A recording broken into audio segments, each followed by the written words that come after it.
Good afternoon and welcome to today's special edition of the LaRouche Organization Manhattan Town Project. Today we are calling our episode, Will Afghanistan, the Graveyard of Empires, Become the Cradle of Peace Through Development? And we're going to be continuing a theme that we began to talk about last week around the commemoration of the 4th of July. We're going to begin with a discussion that Lyndon LaRouche did 35 years ago.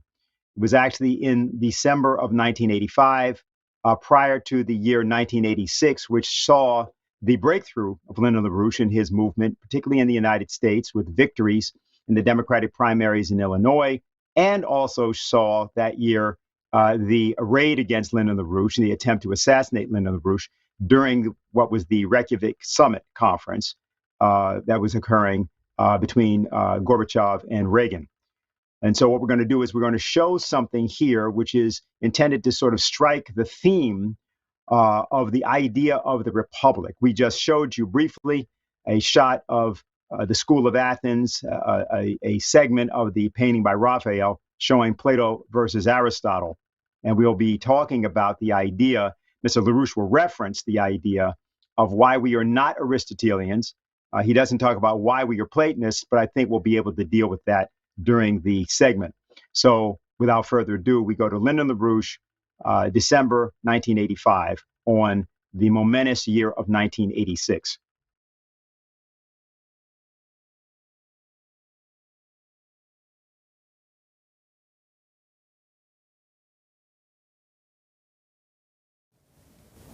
As an address, and I shall cross-reference a theme which I presented as an address and paper to the recent Schiller Institute conference in Rome on St. Augustine. I shall address that to the questions which predominantly, but not exclusively, those of you from the United States must face and face efficiently during the coming year.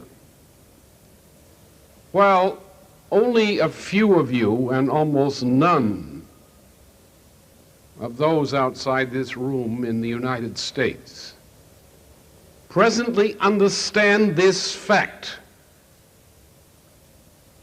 the fate of civilization on this planet, not only for today and tomorrow, but the fate of the attempt to build civilization in Europe over more than 2,500 years will rest, will fall, or prevail on the basis of what is done during 1986, and in the greatest degree upon what is done within this fading, collapsing, rotting superpower we call the United States. The question here is not a question of being like Aristotelian commentators or the Oracle of Delphi, to give oracles, paradoxical oracles, which will tell you as contemplators what the prophets will tell you will happen to the United States.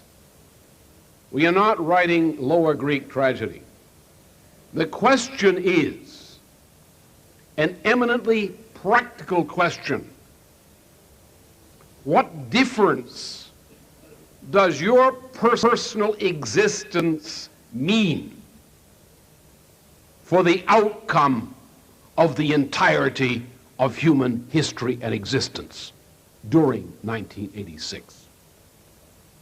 And I do not exaggerate. In a true republic, the true citizen of a true republic is personally accountable to the Creator for the outcome of that republic, for the outcome of the general welfare as it affects all persons in that republic, of the outcome thus of every personal life in that republic, and the outcome of the role of that republic in the world for the welfare of humanity as a whole and of every individual personality, present and future, of humanity as a whole. The individual citizen of a republic is personally accountable to the Creator to the extent that that individual either has the capacity to influence the course of events or can develop the capacity needed to influence.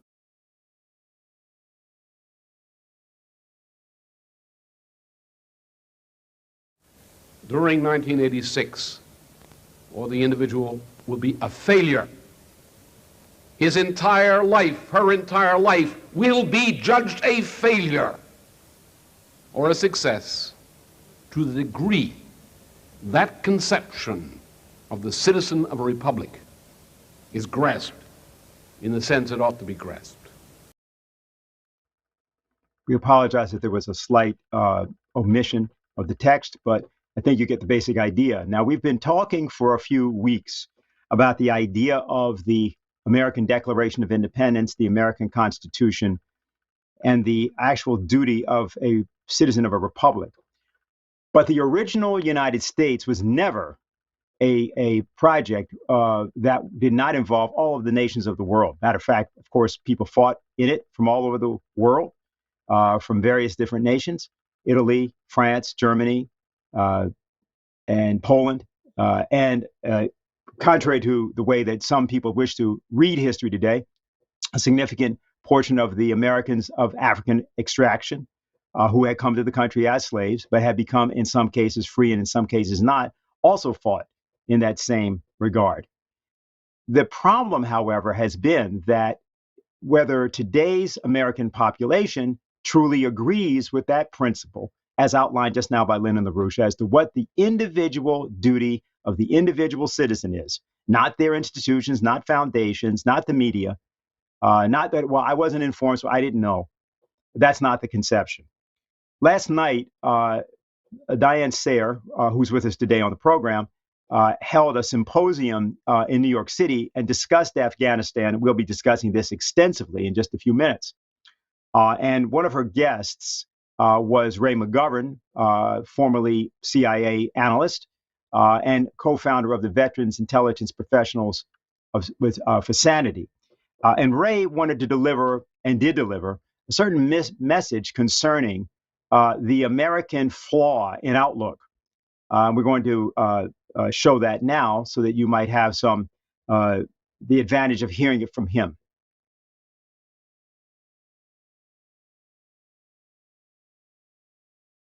Maybe I'll start with a little verse from Kipling. It is not wise for the Christian white to hustle the Asian brown, for the Christian riles and the Asian smiles, and he weareth the Christian down.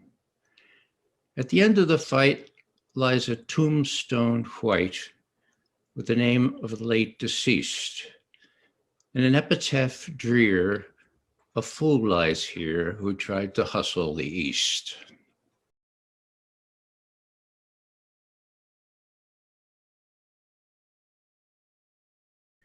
Take the British role after the war. I mean, we, the United States, saved Britain, and yet we became the junior partner as far as intelligence and security services are concerned. So, for example, 1952, a fellow in Tehran, Iran, decides that since he's duly elected, he's going to see to it that the Iranian people get a greater share of the oil wealth under the sands of Iran. Mossadegh was his name. And he says, I think we'll nationalize this. We'll give the British their due, but, they shouldn't own parts of Iran. So what did the British do? Put their arms around the fledgling CIA people and said, look, you fellas don't know how to do this, but you give us the money, you come with us, we'll show you how this is done. And of course, the Shah was brought in with his own Gestapo, just as fierce and brutal as the one in Germany in the 30s and 40s. And that turned Iran into a country that had to recover when finally those people were thrown out. So that's the British influence. You do this, especially in the Middle East. We know how to do this. We can hustle the Asian brown because we're the Christian white, right? Well, we know how that ends up. But most of the people in our early stages after the war didn't know how that ends up. They were just preoccupied with preparing, with securing the 50% of the world's resources that we dominated, even though we only had 1/9 of the world population. Now that's all, for by. That's all. That's in the past. Can't we put it behind us and say, okay, British, we'll treat you just like any other country, and join with the people that really matter, the people in Central Asia, the Chinese, the Russians, and others, and kind of do what's right for humankind, for God's sake, not what's right for what I call the Mickey Mat, the military, industrial, congressional, intelligence, media, academia, think tank complex. That's what's running the show now. Eisenhower warned against it. And, his codicil was, the only thing that prevents us from taking over incredible power is an enlightened citizenry. And that's the rub, folks. A lot of my friends up in New York, they think they know what's going on when they read the New York Times. They don't. And when I see the distortions and when I see the things that are left out of reportage in the New York Times, it's hard to believe that they could get away with it. And we have to make sure that we don't let them get away with it anymore. Well, I'm not smart enough to figure out how we do that, but there are a lot of people smarter than me. Let's figure it out. Let's do it. So we're gathered here today for the purpose of implementing what Ray McGovern asked for at the end. And we've got a panel together to discuss this matter. And I'd like to bring the panel up now so that everybody is able to meet them. So we've got Harley Schlanger, who's sort of always here, and everybody should know him, who's associated with the LaRouche organization or the Schiller Institute. He will get us started, I think, today. I see Mr. Hussein Askary up there, and I want to reference the fact that Hussein is the author of, co-author of a set of reports. Actually, this is The New Silk Road Becomes the World Land Bridge. There's two other reports which I couldn't find, but I wanted to show that. And is our Southwest Asia person who has basically done the most work on particularly the areas that we are going to be discussing today. We have with us Mr. Shakil Ahmad Rameh, who is the director of the China Center at the Pakistani Sustainable Development Policy Institute. He's a political economist, and he knows a lot about the Belt and Road Initiative, about which we're going to be speaking. And of course, Diane Sare, who you've already seen there for a moment, at least on the screen, who is a independent candidate for the United States Senate running in 2022 against Chuck Schumer, and is co-hosting with me today. So, Harley, we're going to get started with you. Okay, well, thank you very much, Dennis, and it's good to see everyone. If you've been following the coverage in the mainstream media, which Ray McGovern was talking about, there's something quite odd.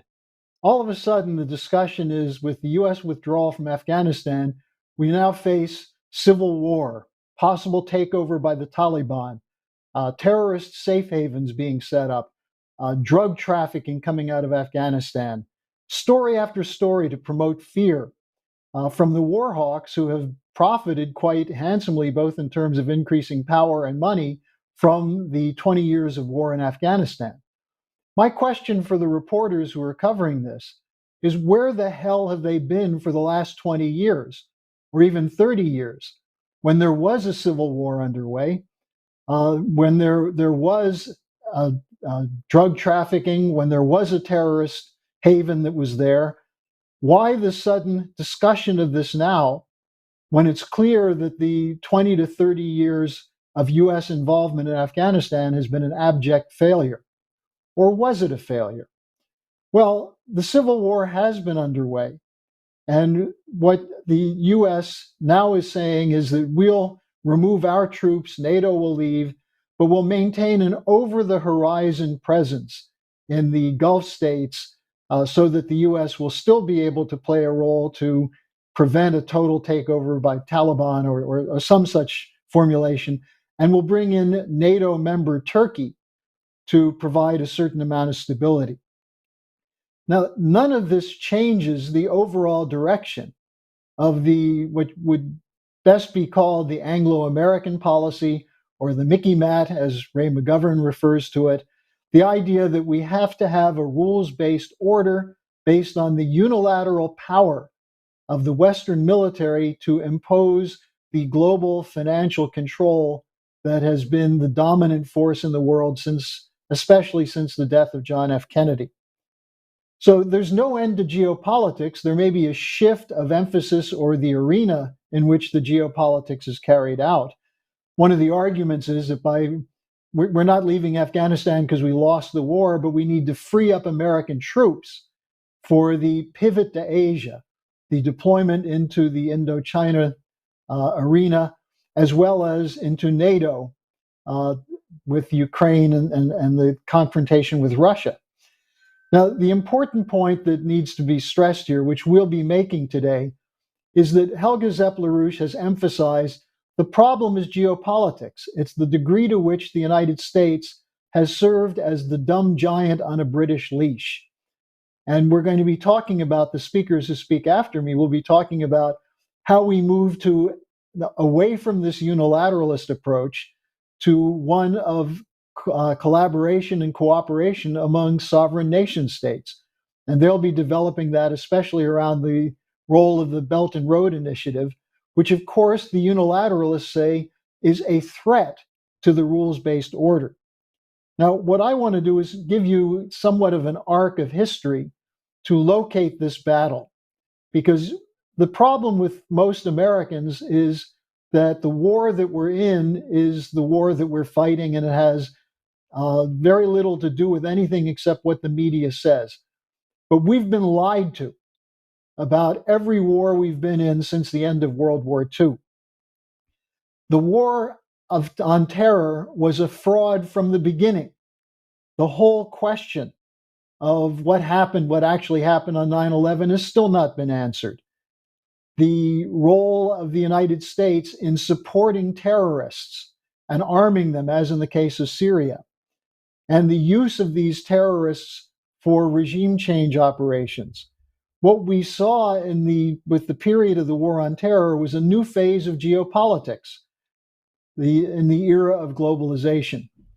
This got its start with Zbigniew Brzezinski in the Carter administration, which was a trilateral commission administration. It was an administration run by the global banks in the United States, the Rockefellers, and their allies in Europe, who were committed to a new world order, a globalized free trade system with the United States military imposing the rules.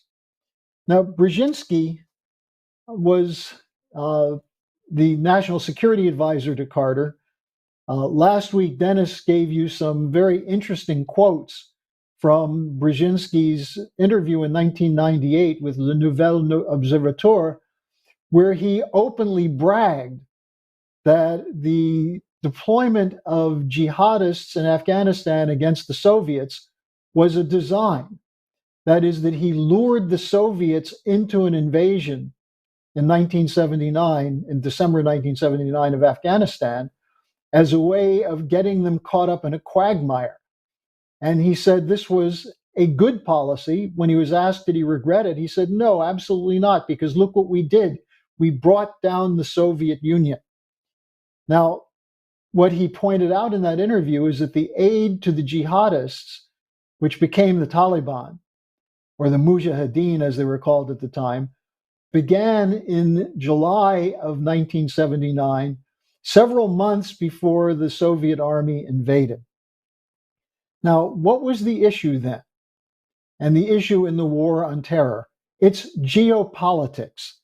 It's the modern imperial strategy, how the great powers can impose their will and manipulate not only weaker nations, manipulate them into wars, into regime change, into submission to the rules-based order, but also how they can manipulate the population in the United States, in Western Europe, to accept these policies, these geopolitics, as though there's some innate value in them and some goodness for their own sovereign nation. Now, geopolitics, to understand this, you have to understand it was a reaction to what? To the most important revolutionary event, probably in world history, namely the American Revolution. And this became the starting point of a panic for the forces of the British Empire, at the time the British East India Company, the nexus of bankers and philosophers, which included people like Jeremy Bentham, who had to come up with a strategy to combat the United States.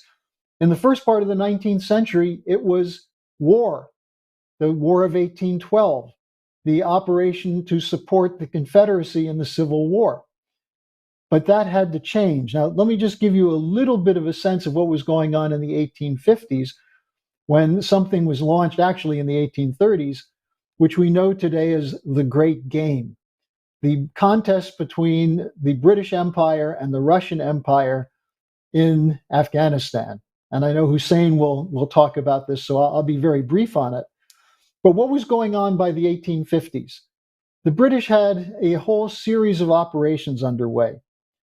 The Crimean War in 1853 was Britain and France and Turkey against Russia. This is interesting because we're seeing Crimea again, the Black Sea, again, an arena in so-called superpower confrontation. But that was the Crimean War was part of the Great Game. You had the Second Opium War, where the British moved troops and forces, naval forces in particular, to defeat the Chinese and accept British opium shipped from India. And you had the Civil War. Now, Lord Palmerston, who's a key figure in shaping British policy, the one who famously said, "We have no permanent friends, only permanent interests." On January 1st, 1861, Palmerston wrote a letter to Queen Victoria in which he said there are decisive events for the future of the British Empire, and he named three: the capture of Peking in China as part of the Opium War. Secondly, the move toward unity of Italy under a monarch, which was part of the Young Europe operation launched by the British Empire. And third, and here's his quote, the approaching and virtually accomplished dissolution in America of the great Northern Confederation with the election of Lincoln.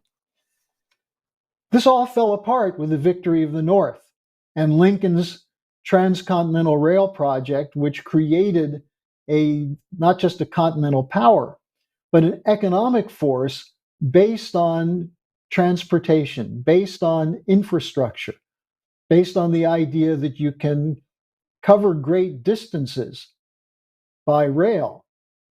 This became this victory of the North, and the industrialization that was a part of it became a model for what happened in Europe in the second half of the 19th century, starting really with Bismarck in Germany.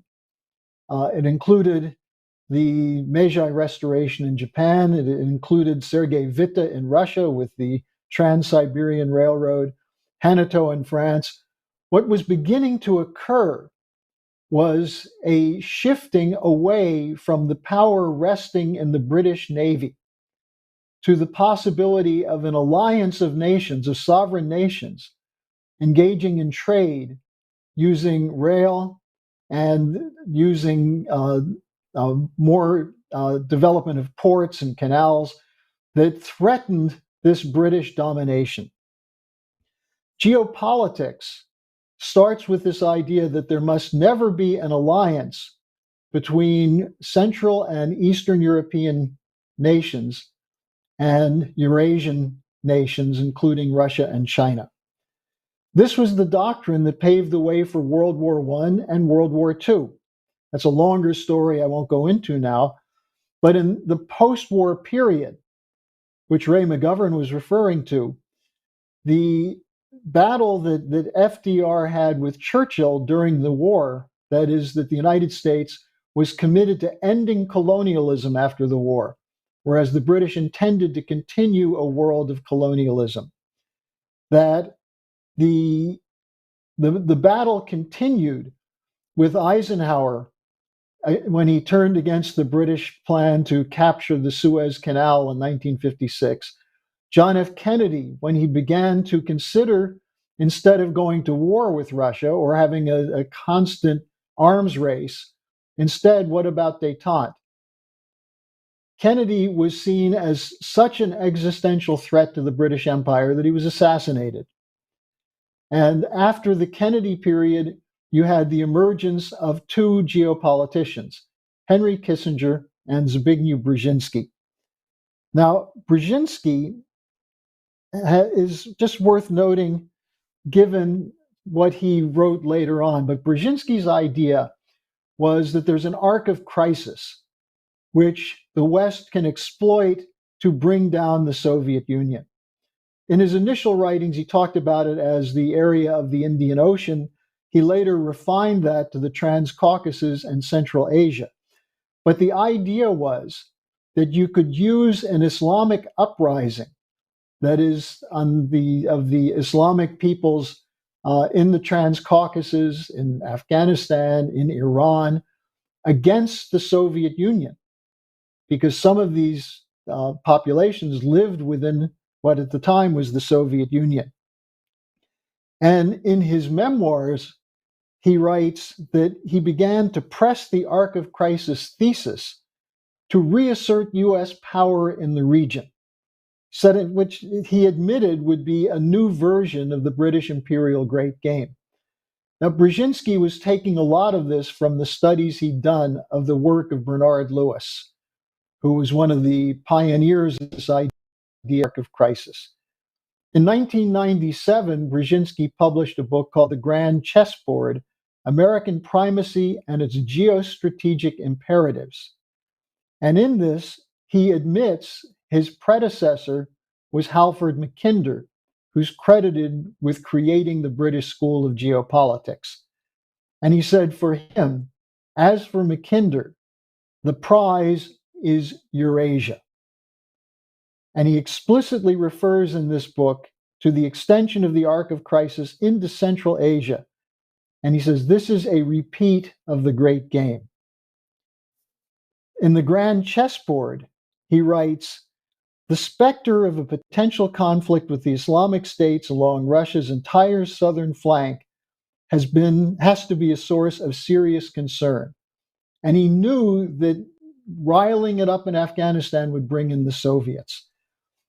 And what the US did in Afghanistan was provide weapons, training, but especially weapons to the Mujahideen, which later became the Taliban and also ISIS. Al-Qaeda, the bin Laden network. Now, when you understand this, you have to ask yourself, what kind of lunatics were they that they would make this alliance and would treat the Muslim populations in this region as though they were all insane jihadists? Because that's what's the underlying reality here. The argument that many Americans believe that you can't have peace in the Middle East because the Muslims are crazy, and that therefore we have to have a military option. This is the whole basis of the war on terror. Ignoring the fact that the people who were most likely responsible for 9/11 were coordinating in one way or another with CIA and US and British intelligence networks. The war on terror also brought us the security state in the United States, the surveillance state, and the total destabilization of Southwest Asia with regime changes in 2011 in Libya. What was Libya's crime?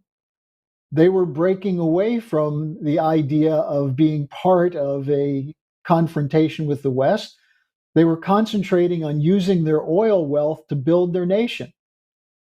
What's wrong with that? Well, that goes against the British control.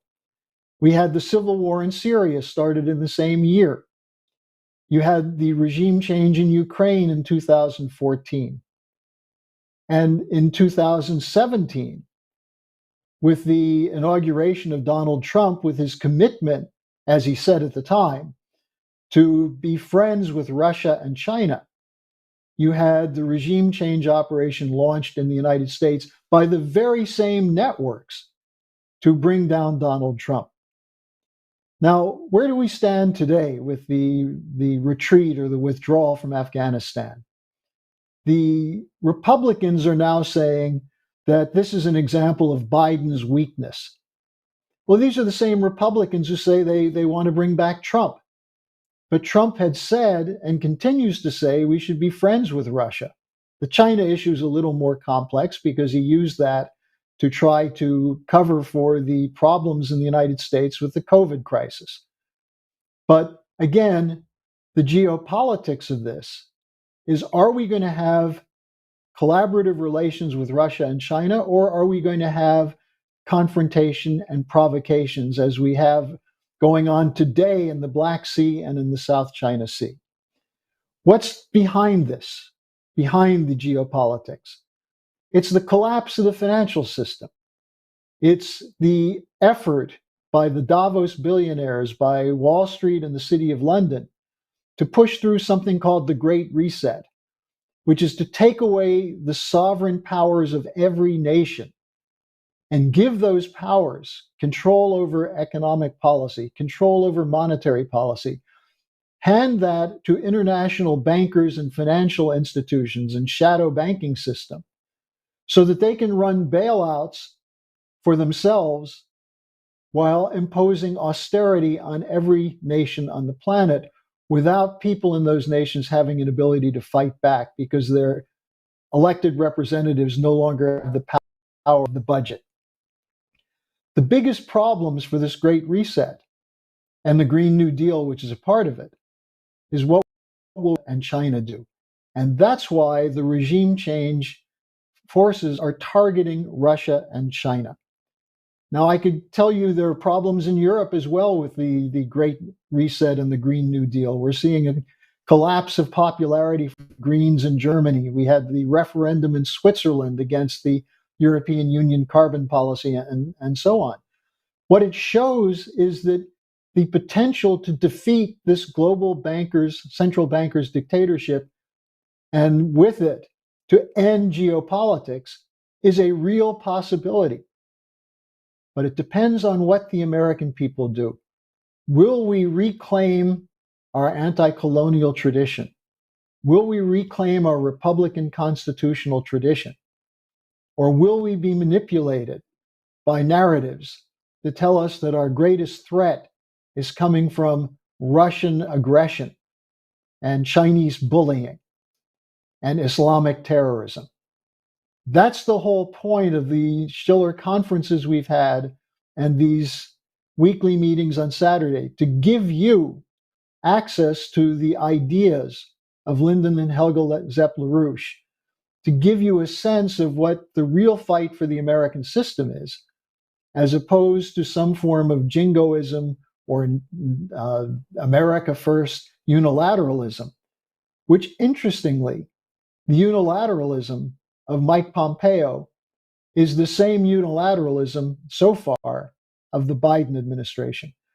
So it's the geopolitical doctrine, the domination of a world of confrontation, of a struggle for survival of each against all, the Hobbesian worldview, the Darwinian worldview. That's what we're fighting. And that's why when we reassert the constitutional principles of the American system, that's the way out of this. and into a new era of peace and cooperation. So that's what I have to present today. Okay, thank you, Harley. Now, I should also just say, for people who are interested in further reading about Zbigniew Brzezinski, you can always get Zbigniew Brzezinski and 9/11 from our organization. Probably a very useful and timely reading. You may even be able to consult our archives and find a document called The Hostile Fantasy World of Zbigniew Brzezinski. That's for those of you who are particular LaRouche aficionados. So I think, I don't know, is Mr. Shakil Rameh with us? I just see his name card. If not, I'll go to Hussein first and come back to him. Yes, Okay. I am here, just Oh, listening. you are there. Okay, very good. Just don't see your video there. Let me just say, there you are. All right. Mr. Shakil Ahmad Rameh, director of the China Center at the Pakistani Sustainable Development Policy Institute. Welcome. We know we got to you kind of in the last minute way there, but we're very glad that you can be with us today. And it's my pleasure. Okay, so go right ahead. Thank you for inviting me, and especially for this very important subject. So I will be quick and brief, so we can have more time for if there is any questions, so I can talk later about those questions. So I will share my presentation. So that's we can talk about. So my idea about when we talk about Afghanistan and building the linkages with the BRI Belt and Road Initiative. So I try to come up with an idea as a corridor for community with a shared future. So the sentence, although it has been given by President Xi Jinping, but it also has the relevance when we talk about the peace and sustainable peace and development at the global level. If we have to talk about that, then we have to talk about a community for which we are striving for. So I will briefly talk about what is different from the past when we look at the Afghanistan, because I will mostly focus on Afghanistan and the BRI. Rest of the things I think Hussein or the other panelists can cover. So what is the different from the past? Number one, Taliban, they are determined to not allow any group or country to use its soil against others. For example, in the past, Al-Qaeda was based in Afghanistan. But when we talk to the Afghanistan, the Taliban leadership, they say, look, those Al-Qaeda fighters, they inherited from the Soviet war and the previous government of Rabbani. So they did not invite them. But at that point of the time, when they inherited them, the Al-Qaeda did not have any place to go. So that's why they allowed them to stay there. But now they will not. Second thing, economy is their top priority. If we look at that, definitely when they were a splinter group or they were doing anything else, they were not in the power. Now, when they claim they have occupied the 85% land of the Afghanistan and they are taking over other parts of the country, when they declare themselves as a ruler of the country, and at that point of the time, definitely people will hope from them for the livelihood opportunities, for economic opportunities, for job, for development, education, health. For that purpose, so the top priority would be economy. And it is, they are showing the sign of that. As if you look at that, a few 2 days back, there was an interview of the spokesperson of Taliban with South China Morning Post. When he was a question about China, so what do you think? So they said very clearly, we welcome China as a friend, as in the friend in our reconstruction of country and creating the economic opportunity for the country. So that's why that is their top priority. Taliban has taken the Badakhshan province. This province is very important. If we look at that, from that area, it's called the Northern Corridor.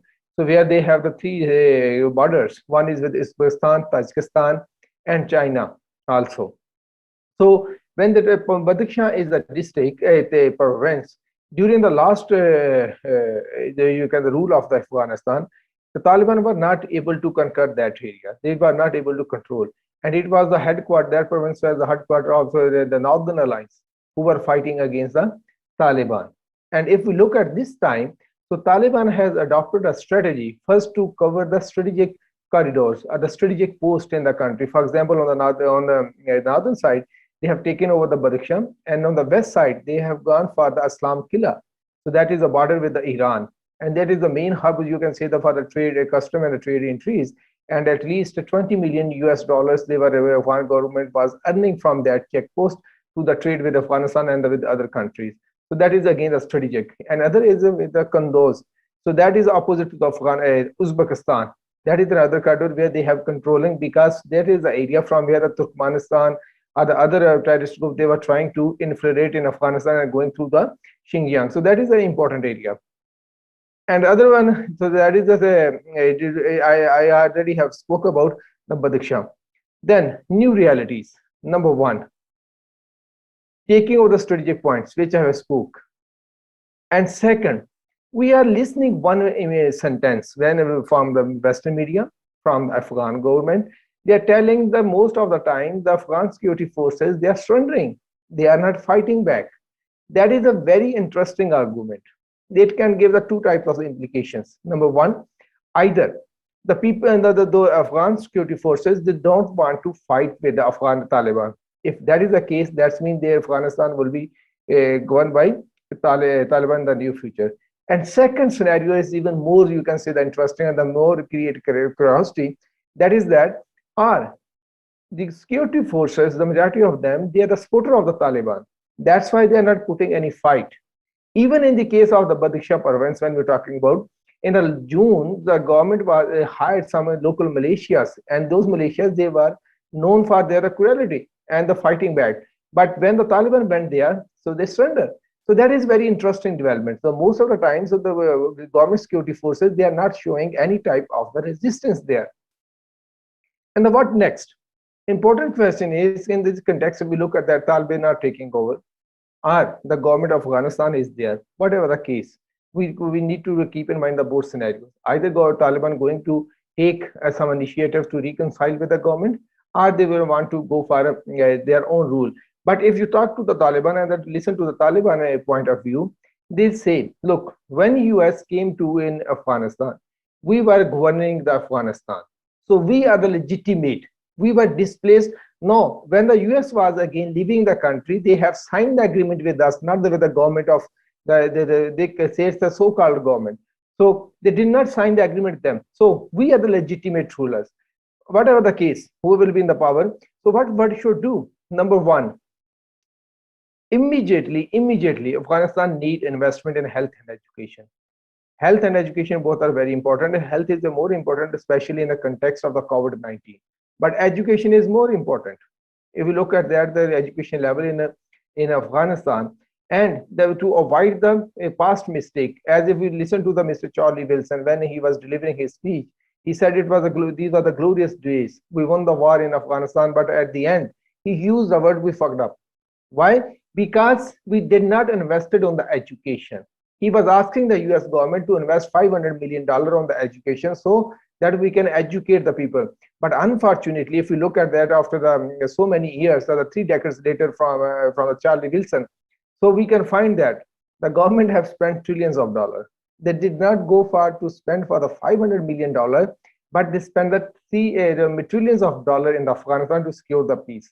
So these two sectors needed immediate support from the world, because at this point of time, Afghanistan does not have the very developed health system and the education system. Second, Afghanistan needs a program with the focus of Afghanistan. That's we can say that Afghanistan Regional Economic Integration Fund. That fund should be created by the governments of the different regional governments and international partners. But the key would be for this fund should be, it should not be used for the political use.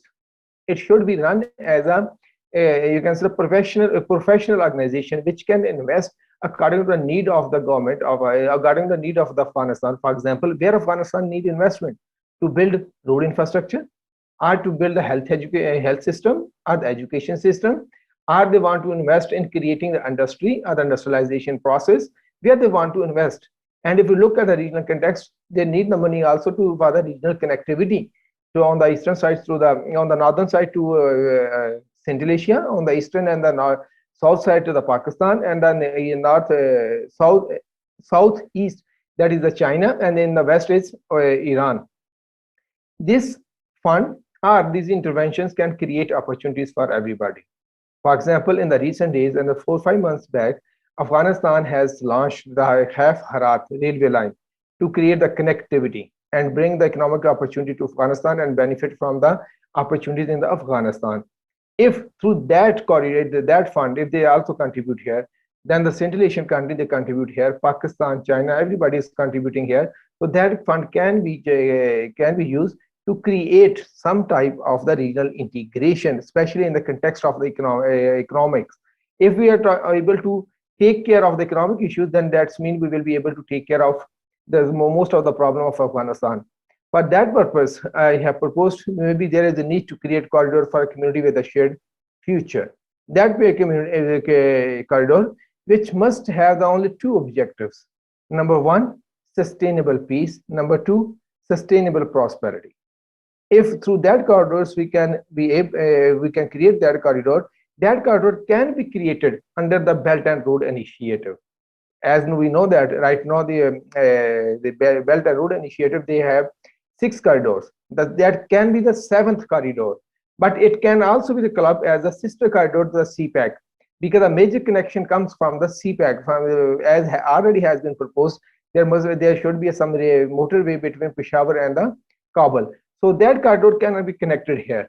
So like CPEC, that is the country-specific corridor for Pakistan. So this corridor can be the country-specific corridor for Afghanistan. As the BRI for the China, they have declared CPEC as the flagship project of BRI. So this corridor can be declared as the flagship project of the community with the shared future. So it can serve the dual purpose. On the one side, it can create under the BRI, it can create the economic opportunity. On the other side, it can be a pilot project for the community with the shared future. Why we are hopeful? If we look at that, definitely we can talk about when the Russians came to Afghanistan. They give the, if you look at that, the statement they give or the objective they have given, they said, we are coming here for economic opportunity, create economic opportunities, livelihood opportunities, gender equalities, number of things that they said. But again, if we look at that, when US came to here, they said they only added the terrorism. Otherwise, they say we are staying here to bring the economic opportunities to the women rights, the flower rights, and number of rights. So we were listening. We have listened to these statements, or we have read those documents. But they both have failed. Why? Because they have the other agenda to do that. They could not deliver. But if we, and they want to interfere. Basically, they were interfering when they say that we come here to create economic opportunity, livelihood opportunities, and teach them the human rights and the women rights. These things. That means they are interfering. But if we look at in the context of China, China don't teach model of economy or governance. China say, okay, whatever the governance model, whatever the economic model you have, it's a good for you. So how we can connect with you? So that give a hope, because Taliban also, if we talk about the Taliban, they also talk about they don't like the interference. The same way China don't like to interfere. So that can be a convergence point. Second, Pakistan has a history of a relation with China and the Taliban. Pakistan, here we can see like the Pakistan and China, we are the Iron brothers. We trust we trust each other, and we are the strategic partners for all weather. And we have proved this during the course of the time. And Pakistan also have a history of the relation with the Taliban, either in the name of the Mujahideen against the fight against Russia, or still Pakistan used this leverage with the Taliban to bring them on the table. So Pakistan is a unique position in this context where they can create linkages between China and Taliban, and both parties, interestingly, the both parties, they trust them. Number 3, so it can be a good win-win cooperation. Why? Because they have the trust on each other. When you have trust on each other, that means you can talk about the cooperation. That's why this current scenario, when we talk about the China, so we are hopeful. And if we look at that, also Taliban, they also given the guarantee to China. And their interview of the Sahil Shaheen, the spokesperson of Taliban, he said, look, we will make sure that if the Chinese come to Afghanistan for investment, for other things, we will make sure that they have the safety. We will provide the security. So they are outrightly, they are saying we will provide the security. One thing, and second thing, they're saying we will make sure so nobody is entering from Afghanistan to the Xinjiang, or no Uyghurs coming to the Afghanistan, and nobody will be allowed to do any activity which can be harmful for China from the soil of the Afghanistan. So they are giving this surety. So dilemma. So basic dilemma is that most of the times when we try to study Afghanistan, we don't use the lens of Afghanistan. If you talk to the Westerns, they talk about the Western values. If you talk to the Russians, they talk about the Russians. If you talk to any other country, they are talking about their own lens. They're using their own lens, what they will get from the Afghanistan. Unfortunately, Afghanistan perspective is being tried to be described by keeping in mind or putting the focus of their national interest of other countries, which is undermining not only Afghanistan, but also it is hampering any effort to bring the peace and the sustainability in Afghanistan, because they don't try to understand what what Afghanistan is. If we look at that, it is not only about the Taliban. If you look at that, why the people went against with the Nuba Tarkai Amin in the 1970s, or even Sardar Daud, because the people thought that, majority of the people, they thought that, look, they are bringing some other system. They are tracking the religious belief. Their religious belief element is very strong in the Afghan community. So when you're talking about, forget about okay, what is your interest of your country. But if you have to talk about Afghanistan, you have to think about the peace and the sustainable development in Afghanistan. And for that purpose, you have to use the lens of Afghanistan. You don't need to go to teach them what is good for you and what is not good for you, what is not good for them. You have to work with them, and you have to listen to them, what they think. I think that is the approach Pakistan has adopted recently. Though you find so many statements from the government officials of Pakistan, they're saying we were facilitator. Even today, the spokesperson of Army of Pakistan, they said we were facilitator, only facilitator for the peace, and we don't have any leverage or the control over Afghanistan, or to the Taliban or to other government. We want to treat everybody equally, whoever is in the power in Afghanistan. So that's mean we need to use that is a basic lesson, which maybe I can say that Pakistan has learned for after involvement of so many years. So that is also good lesson for the world. If you have to deal with Afghanistan, you have to talk about Afghanistan, what preferences they have. If you talk about the gate game perspective, on one side you will find some people who are very close to Russia or the other countries. On the other side, you will find the people who are very close to the Americans or the European Union. So they want to give you their own perspective and try to describe.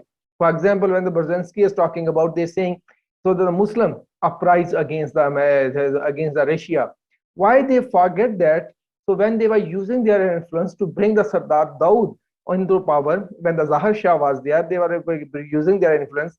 Again, they were using their influence to bring Nuba Tarkai or Amin or other people into the power. Why they forget that they were interfering in a sovereign country?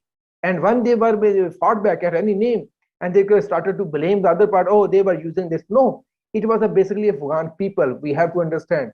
American came to the war very late. When Pakistan and Afghanistan, they started to fight already, because Pakistan had the apprehension that maybe the Russians moved toward the waters.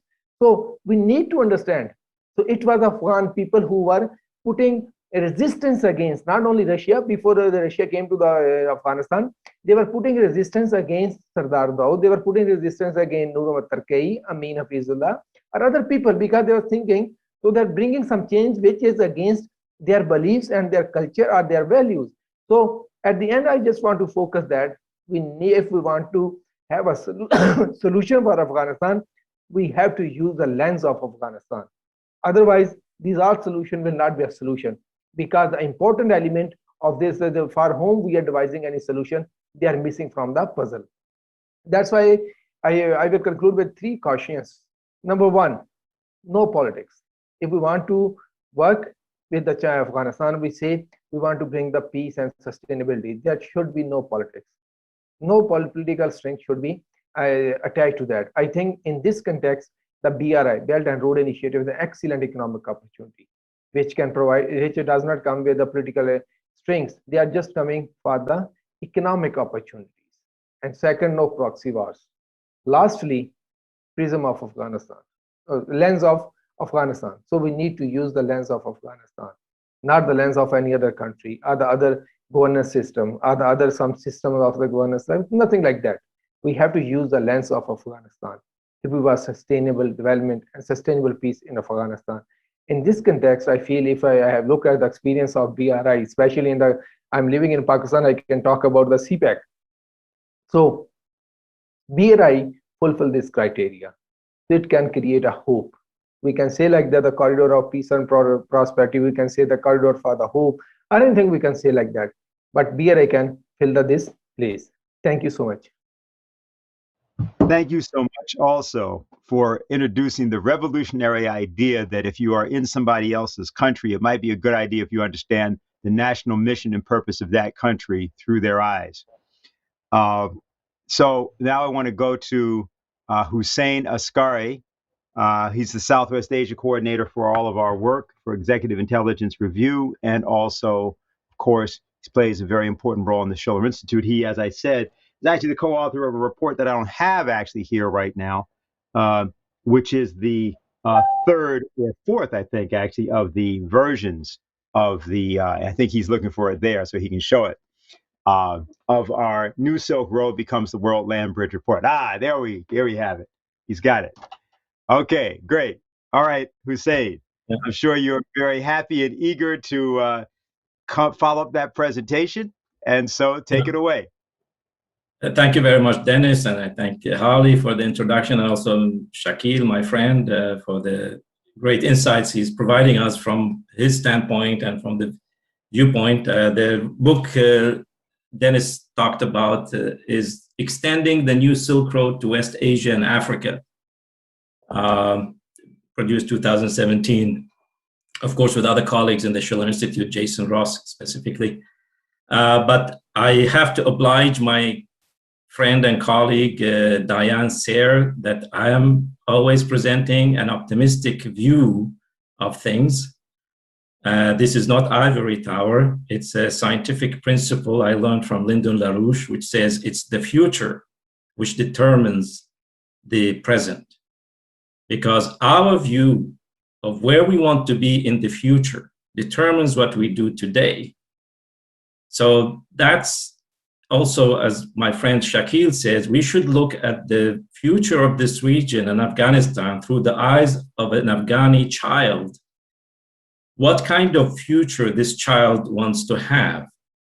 And then to fulfill that dream, we can start planning and discussing things, not from the standpoint of the past, all the horrible things that happened, although we need to learn from the past because that's important, but we need to look at the future through the lens of an Afghani child or an African child or whatever. And that's really, for me, it has become a scientific viewpoint, because when I joined the Schiller Institute and the LaRouche movement in 1995 and met with Lyndon LaRouche and Helge LaRouche, we were already talking about the new Silk Road, the Eurasian land bridge, and it looked like a remote dream, but we worked very hard to make sure that this is what's going to be the future of mankind, where all nations can work together, and once and for all, we get rid of geopolitics. And Afghanistan crisis now, lo and behold, is carrying with it, as the Chinese say, a crisis which carries with it within itself an opportunity to change things. Change terrible things we inherited from the past and build beautiful things into the future. And that's what I wanted to share with you today. Not much analysis. Of course, I disagree, of course, with all the reports that have been, all the horror reports that the Taliban are taking over the country. They are bringing down the Afghan flag, this and that. That, as Shakil said, what we need now is to have cool heads intervening. And right now, there are cool heads intervening in the region. And probably we will see the end of geopolitics right in the place where geopolitics all started, the Great Game. I mean, Harley Schlanger mentioned this book, The Great Game, a wonderful book I got as a gift from our colleague, Michael Billington. Everybody should read it. It's a very good historical record of how the British used Afghanistan as a buffer zone against the Russian Empire as a game. And the same person, the very person who coined the term, O'Connelly, the term great game, he was beheaded in Bukhara by the emir there. So that's a very funny anecdotal aspect. But if we look at the Afghanistan, I would like to share with you a presentation I made. You see, Afghanistan is literally a piece of rock. I will go back then and describe it as the humans living there. But Afghanistan is a piece of rock, is an extension of the Hindu Kush Mountains and the Himalayas. And it separates Central Asia from South Asia, which was the purpose of the British Empire. You can see this, if I can point the cursor, this, but my friend Shakil said, the Badakhshan province, but this is called the Wakhan Corridor. This was created by the British through treaties with the local tribal leaders, but also then the Russians accepted it as this is the breaking line between the Russian Empire and the British Empire. You look around Afghanistan, you see all these nations, and many of these are flat, but Afghanistan is a huge rock. It's a very rigid country. It's also very dry. And the British lost 3 wars. That's why it's called the graveyard of empires. The Soviets lost there. And finally, the United States and NATO, of course, they have to withdraw now.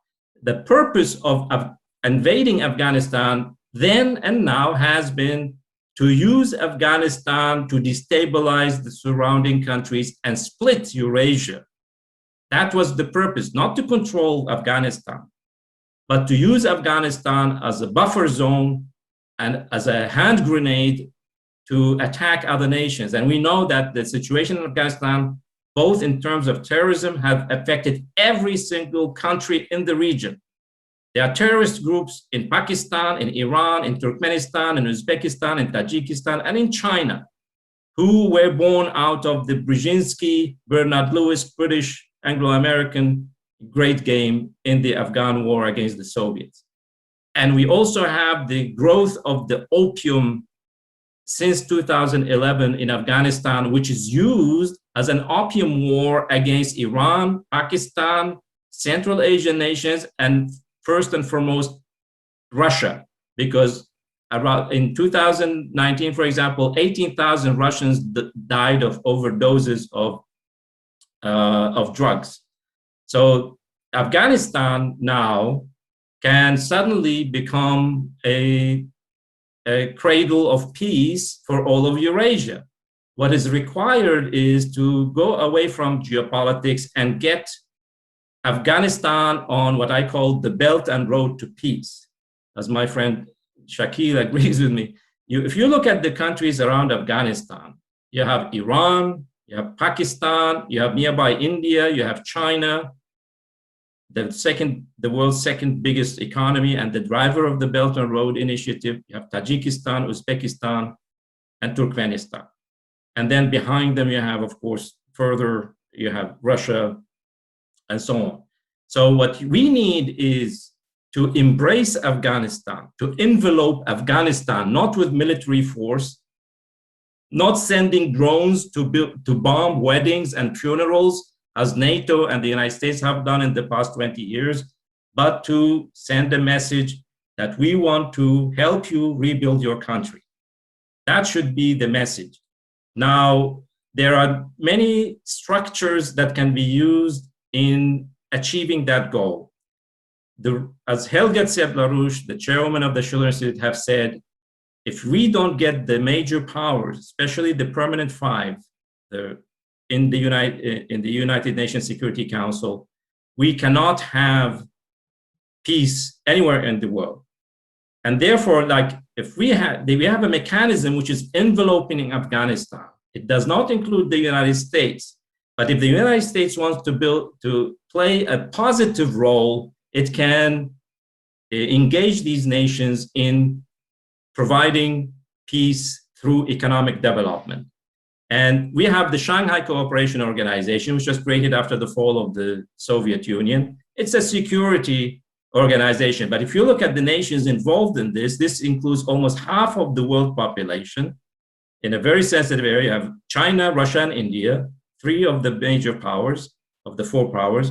And then we have, of course, all Central Asia. We have Pakistan and India, who are supposed to be enemies. They're both members in the same organization. We have, in green, we have Afghanistan and Iran as observers in this organization.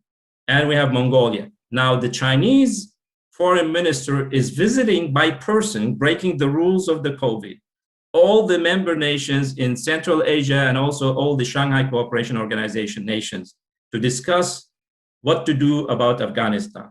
Now, there's, unlike the hysteria and geopolitical nonsense we hear in the media, is that actually former rivals are working together now to stabilize the situation in Afghanistan. Iran, as was mentioned earlier, hosted a meeting of both the Afghani government and the Taliban.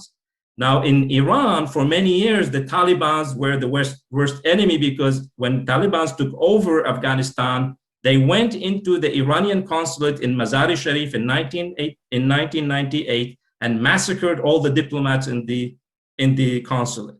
And the Iranians never forgot that. But now they say, we put that behind our back to achieve peace and stability in Afghanistan. Iran and Pakistan have high-level arrangements to contain the situation. India is involved with both Russia and Iran, and to also get a discussion going on. You have all kinds of diplomatic moves going on there to stabilize the situation and make sure that the Taliban are brought to the negotiations table. As my friend Shakil said, the Taliban are not as the other, ISIS or Al-Qaeda. They have a certain idea of their as a nationalist grouping, but also they have support in the population. But what is important is that what's going on in Afghanistan does not affect the rest. We have a certain collective security treaty organization, which is Russia, Azerbaijan, Tajikistan,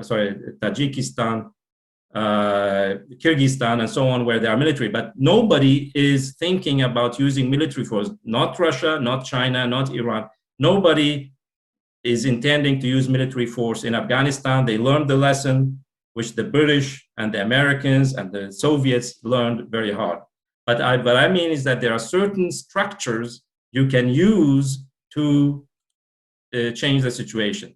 Now, talking about the solutions to things, because this is where the future lies. We in 2000, already in 1997, in 96, I was involved with other members of the LaRouche movement and the Schiller Institute in putting together the first ever comprehensive New Silk Road Eurasian Land Bridge report. And Mrs. Helge LaRouche was in China discussing this, but the Chinese already in 1996 accepted the New Silk Road as an economic strategy, but it was not mature then. But by 2013, China announced, President Xi Jinping announced the Belt and Road Initiative from Kazakhstan, which is a Central Asian country, and also from Indonesia. But already then, we put together the report, the New Silk Road becomes the world land bridge. And we have a special chapter there on Central Asia and ending geopolitics. And there we have a thorough outline of all kinds of connectivity, power, water, agriculture, industrial projects outlined there in 2014 as a way of because all the Central Asian countries were affected by the situation in Afghanistan, actually. Also in the report, there's an appendix from the Russian institution, which is connected to the Russian Academy of Sciences, which we included in our report on developments in Afghanistan, but also integrating Afghanistan into the larger Central Asia, South Asia, by building corridors of development. That includes railways, power lines, gas and oil pipelines, water pipelines, and all kinds of things. And it's very thoroughly described there. Also, it goes through what the Russians already know. The Russians have very good geological surveys of many parts of Eurasia. And it also outlines where the minerals exist in Afghanistan and how they intersect the development corridors of Afghanistan. Now, we're talking about minerals, natural resources, and the role of the United States. I think the United States can play a role in achieving peace in Afghanistan and all Eurasia, not by military force, but by engaging its scientific, technological, and industrial capabilities, which are part also of the military tradition of the United States, into this process of reconstruction in Afghanistan and also in all Eurasia. Instead of all these wars, which benefit no one, we can have win-win situation. I saw there was a study. This is the best thing the United States did in Afghanistan. It was done by geologians and engineers in the US Geological Survey.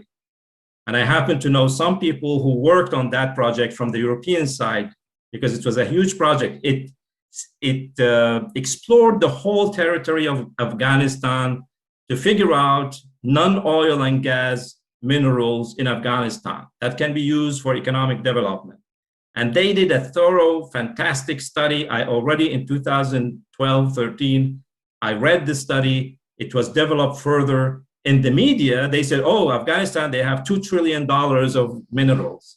You know, that's what is wrong with geopolitics. They think only in terms of money, not in terms of how would this mineral wealth benefit the Afghani people and other peoples. This study, it's available on the website of the United States Geological Survey, and it has been updated several times. It's a fantastic study. It's very useful.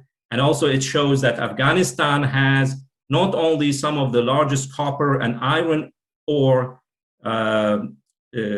reserves in Asia, but it has also the so-called rare earth minerals, special minerals that are very crucial for modern industry, like lithium, like chrome, tantalum, all kinds of very, very rare metals that are now very important for the modern economy, especially electronics, telecommunications, and so on. And the US Geological Survey did a fantastic outline of where these exist and how, but they did not, of course, outline how it could be used, because those who decide the policy in the United States are not engineers, they are not farmers, they are not teachers, but these are geopoliticians, like the kinds of others talked about, Brzezinski, who follow British geopolitical scheme that the world is a fight of all against all.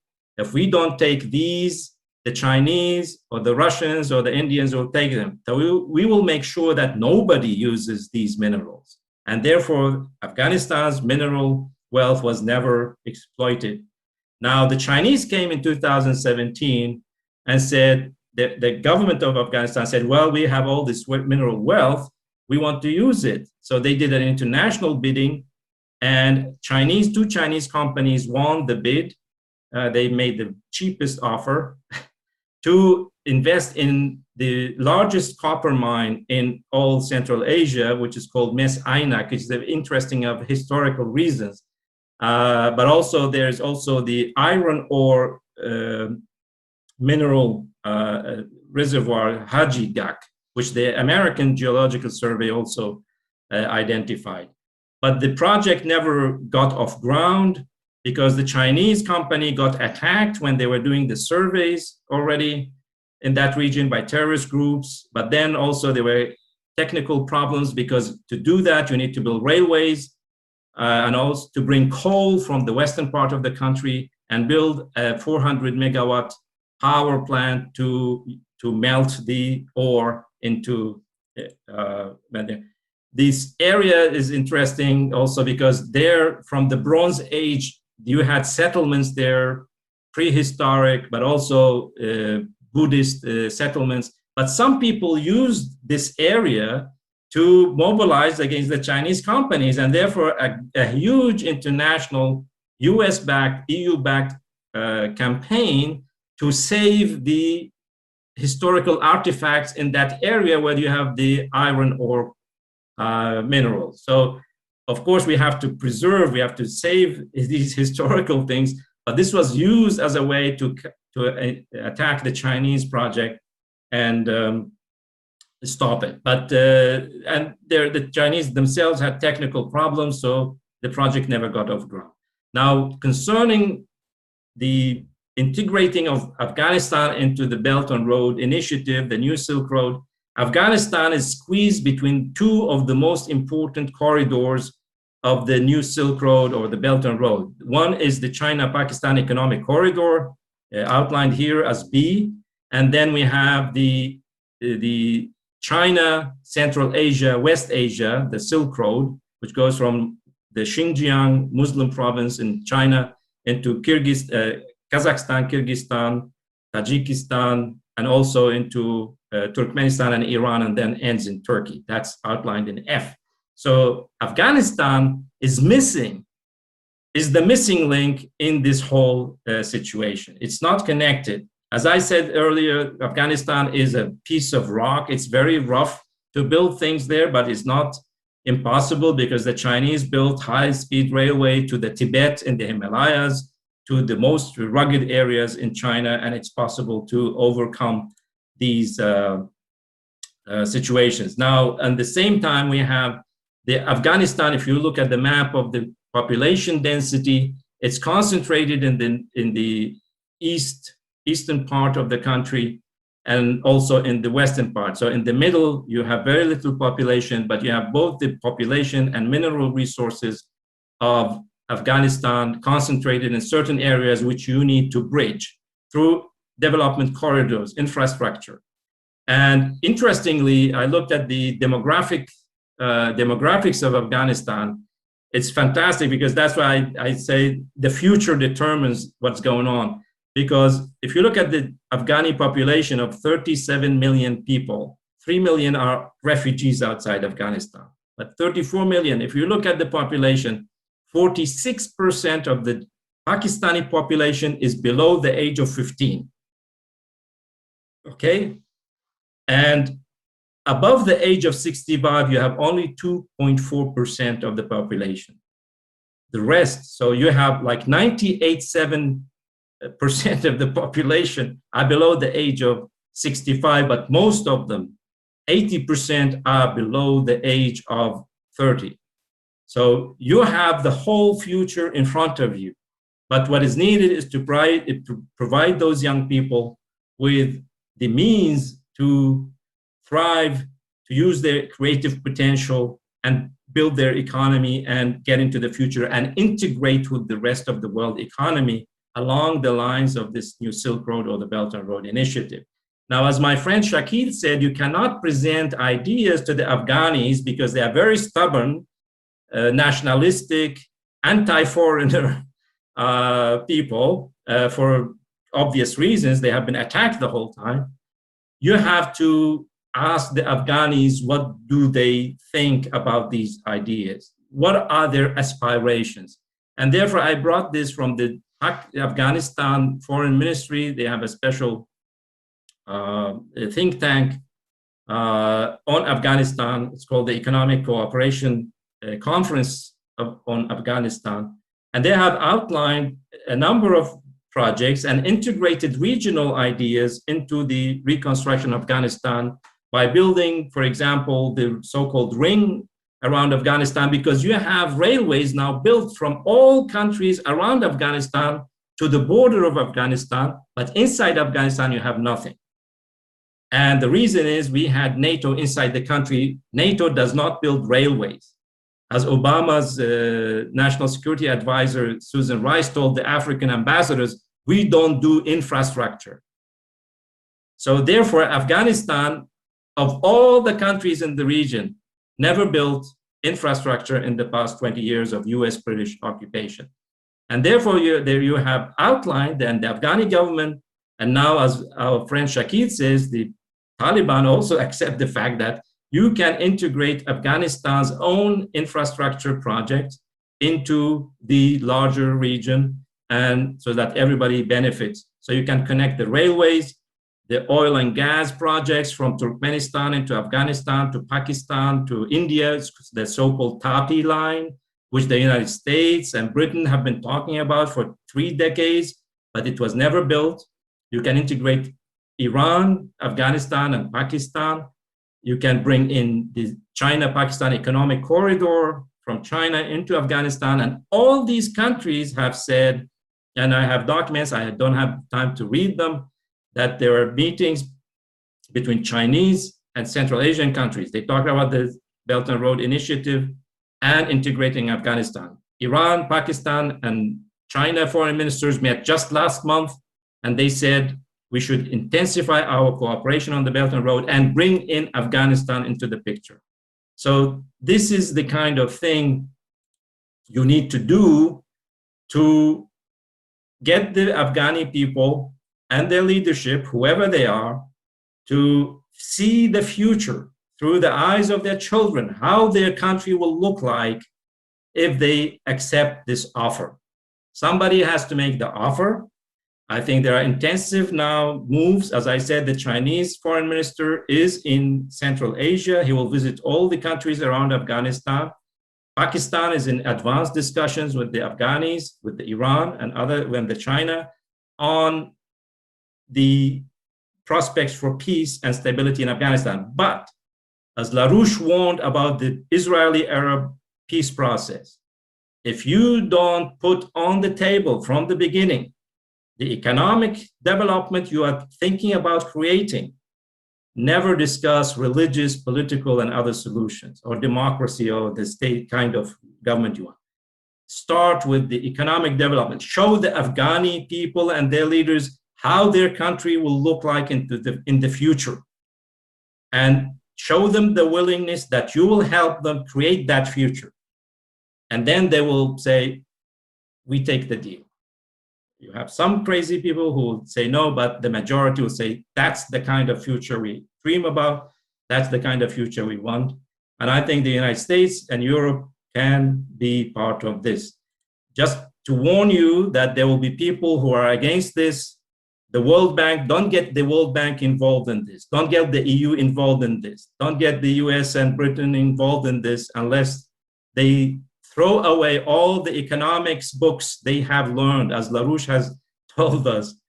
I have just picked up this study of the World Bank. It's presented to the World Bank by a group of American so-called economists, certified idiots in the words of Lyndon LaRouche, about building railways in Afghanistan.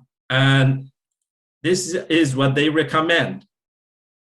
They told the World Bank it is unlikely that many of the schemes conceived for railways in Afghanistan should or even could be constructed.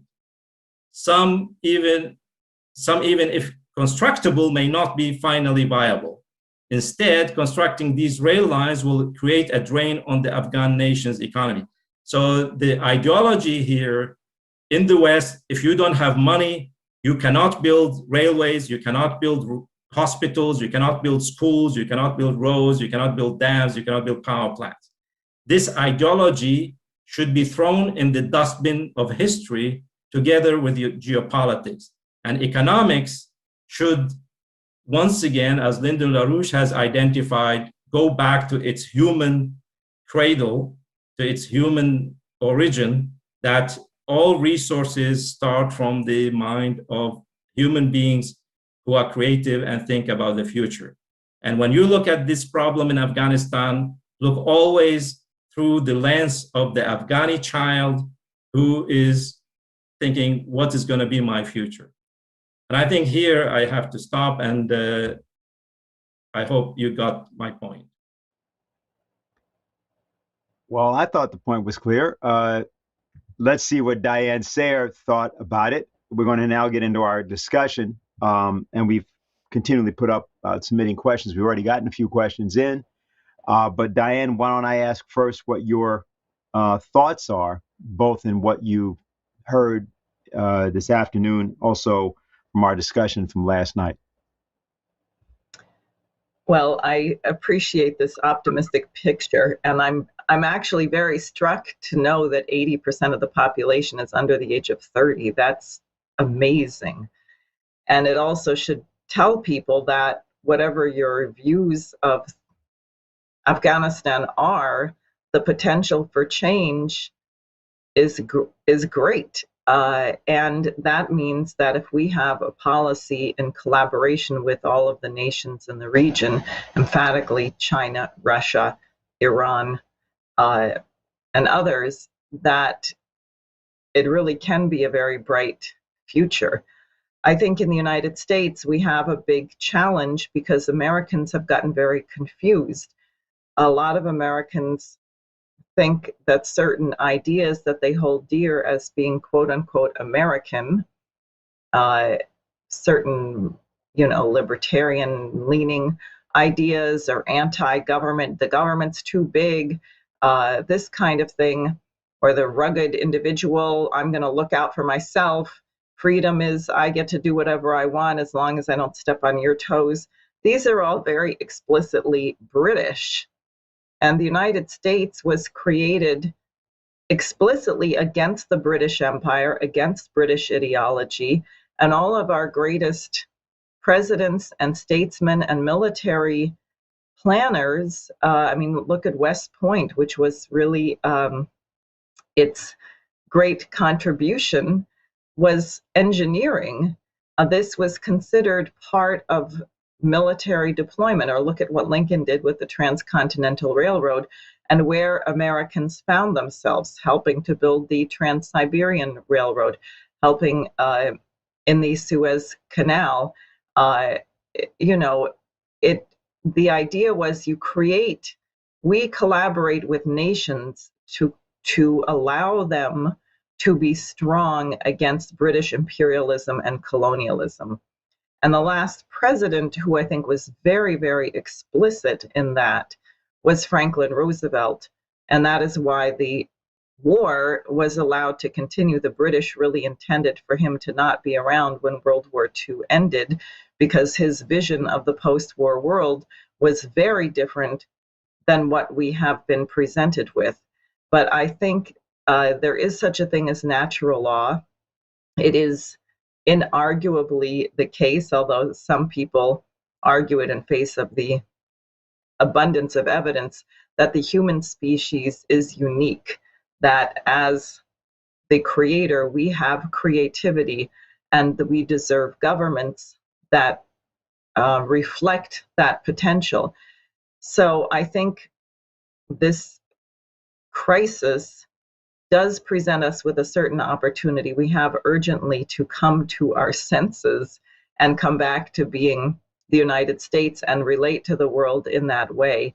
And I'll just say one last thing. I was very struck at one of our conferences where we had guests from Iraq. And of course, Hussein, you are from Iraq originally, but the number of young people there that you are teaching that are organizing with us, and their optimism in the face of being bombed for 30 years. And perhaps Americans are less optimistic because although many parts of our country look like we've been bombed for 30 years, it wasn't done by anyone outside the country. It was what we allowed to be done to ourselves. And I think Americans will find optimism by deciding to not tolerate those kind of policies anymore. Let me just ask now, Harley, if there's anything you have you want to say at this point. And I'll also just indicate that there, as I said, there are various questions that have come in. We'll get to those in a minute, but I think probably the panelists may themselves have a bit to discuss. One of the things that strikes me, for example, having had some discussions with some people from the American military, retired American military, is that this week strikes them as being eerily reminiscent of April 1975, April 30th, 1975, and the United States withdrawal from Saigon. But besides that, the other thing that they are referencing is, just in discussion, is their frustration at not having been allowed at different times to do fundamental reconstruction, which was obvious to them in some of the areas of the world. I'm going to go through details right now, and that there's a need to take on forces in the United States that are not military forces, but political forces that are, in their view, causing much of the problem. So I'll leave it at that. And Harley, if you have a response either to that or anything else that you heard so far. Well, what I found very interesting from both Shaquille and Hussein is this idea that geopolitics and the approach of geopolitics has no concern with the economic well-being for the nations that are being targeted. Well, that's because geopolitics is an imperial doctrine. And the idea of a rules-based order, of a unipolar power, the ability to tell other countries what they must do, like the International Monetary Fund imposing conditionalities, that's the core of this imperial system. And the question that Americans have to ask themselves is, why do we tolerate this? Why do we accept it? We didn't accept it when this is what the British Empire did to the American colonies. We rebelled against it. We created an independent nation and an economic system to enable us to be strong, to resist the efforts of that empire to come back and crush us. So why do we believe the narratives, for example, that Russia and China are our adversaries, that they have a belligerence toward us, a bullying approach, that the Chinese are acting the way the IMF did with the so-called debt trap, when in fact the Belt and Road Initiative is very different from that. So I just thought it was very useful to look at this and the idea of looking at Afghanistan through a lens other than that of a unipolar order should be very helpful for people. So I have a couple of questions, but Diane, you want to try to go first to your question that you got in, and then I'll come back? Sure. And there are actually two questions which are rather similar. I think people are very provoked because of the way the Taliban are described in the Western media and perhaps how they have, things that they have done in the middle of this war situation. So I'll just read one of them. Someone writes, "The biggest concern I am seeing from people commenting on the Afghanistan issue, especially where the Taliban is concerned, is their ideological makeup. The Taliban is widely regarded as a fundamentalist group, yet they have expressed a willingness to take part in the Belt and Road. Taliban officials met with the Russians in Moscow a couple days ago to assure them that their victories do not threaten Russia. Is it possible that the Taliban, if they do consolidate power in Afghanistan, may change their ideological outlook from a religious fundamentalist one to a less fundamentalist, more modern one in the process of integration into the Belt and Road as Afghanistan develops from it? And is it fair to use the Islamic Republic of Iran in the post-Khomeini paradigm when they increased the scope of their relations with China and Russia as a testament to that?" So that has a few complex parts to it. Okay, so that's obviously for Hussein and for Shaquille. We'll kick it over there first. Hussein, you want to start us off? Okay. Well, first of all, I'm going to step on some toes in the United States and Europe. Is that you don't have to worry about the Afghans. You should worry about your problems, because the problems that are created in Afghanistan, these are American problems or British problems or European problems. What the Afghanis will end up doing is what the Afghanis going to decide to do in their own country. There is a problem. You have this, what some people call it American exceptionalism, whatever. I mean, Americans should not view themselves as the liberators of the world. That's not really on the table anymore. The United States existed out of a fight, as I have learned from Lyndon LaRouche, against the empire, imperialism.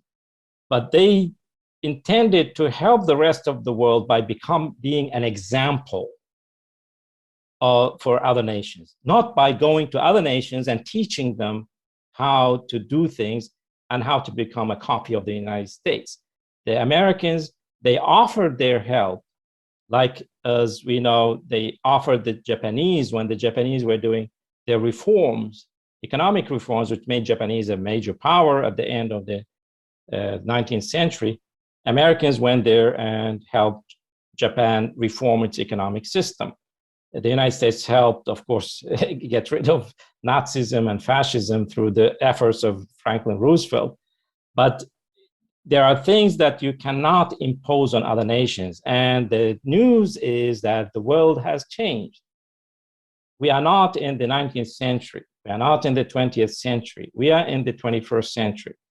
And many nations have actually taken leaps into progress in human life quality, in scientific progress. And that does not include the United States and Europe. Unfortunately, the United States and Europe were developed, but there were other nations who were poor, peasants, and now they are global leaders in science and technology and innovation and even culture. And China is an example of that. But it's not only China. China has become an example for other nations. But China does not go around and teach people how to become Chinese. The problem that the Europeans and Americans have is that they want to go around and teach people how to become American. That is not going to work in the modern world.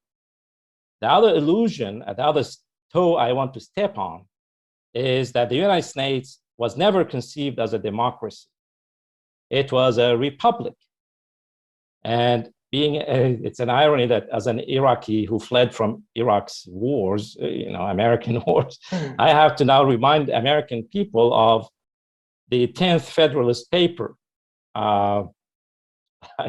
It's interesting because the 10th Federalist Paper by Madison argues that we are not a democracy. We are a republic. We choose our leaders to represent us and our interests as a nation. And people should read the farewell speech of George Washington, your first president. He warned against parliamentary democracy, which the United States have become today. And the United States and the EU want to impose parliamentary democracy on every nation on the planet, while they have failed at home. And your leaders warned against this failure. Democracy, or so-called absolute democracy, as Plato warned us 2,300 years ago, is the last stage before tyranny. If you are an absolute democracy, you are looking down at the precipice of tyranny. That's where the problem is. So don't go around and teach people in Afghanistan and Iraq about democracy. Look at my country, Iraq. We can elect politicians, but those politicians are stealing the wealth of the country. We can say bad things on Facebook and social media about our politicians, but we do not have electricity and clean water at home. We don't have education. We don't have hospitals. That's the situation. So people have to rethink the whole, how have we been pulled from our nose into a new situation where tyranny is the dominant force in the Western world, and everywhere the Western world exercises its influence. Wherever the United States and the EU have exercised their influence in the world, things are going bad.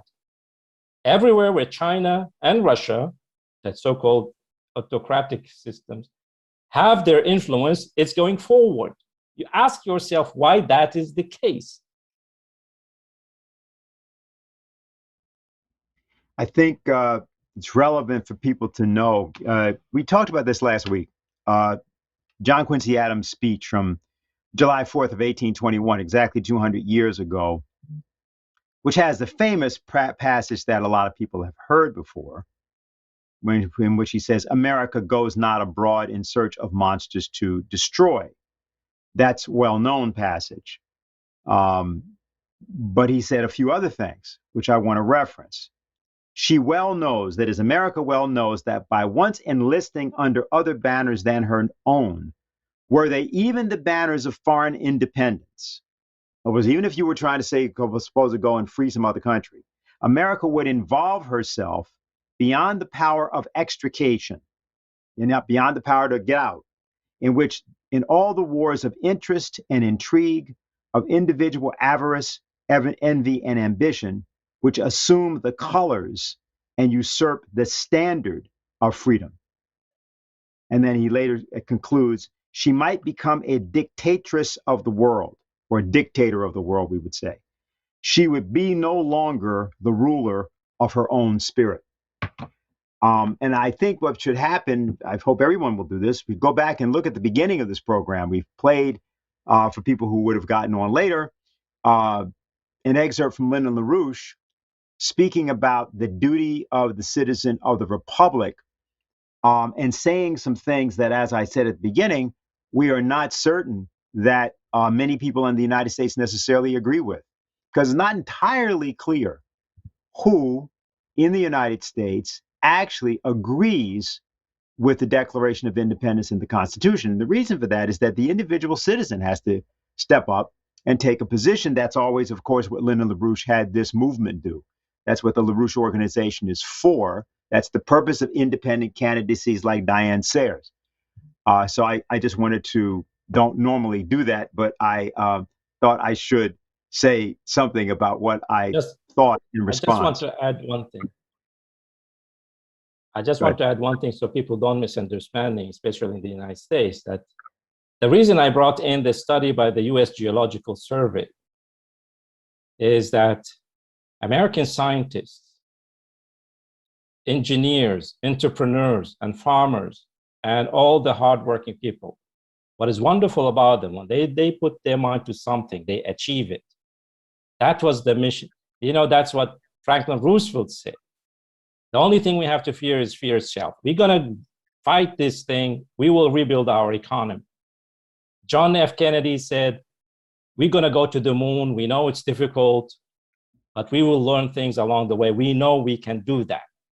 And when the United States puts its mind into something good, it will use all its energies and intellectual and creative powers and moral and emotional powers to achieve that. That's the purpose of what I'm presenting. The United States can play a positive role if it can mobilize that spirit of the American Revolution, of the American founding fathers, Abraham Lincoln, Franklin Roosevelt, John F. Kennedy, and Lyndon LaRouche. When you manage to understand what that is about, you can do miracles in the world. And you don't need to spend money on military forces. You don't need to spend military on bombers that don't work.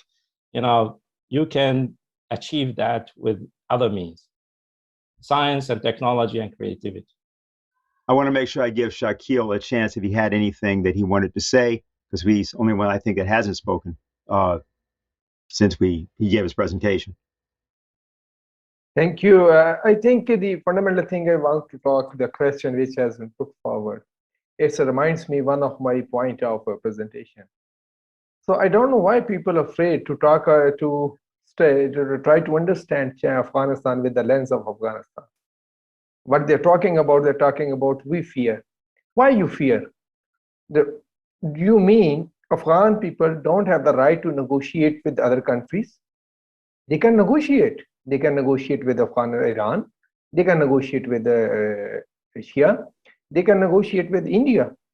So what is good for their country, they can negotiate.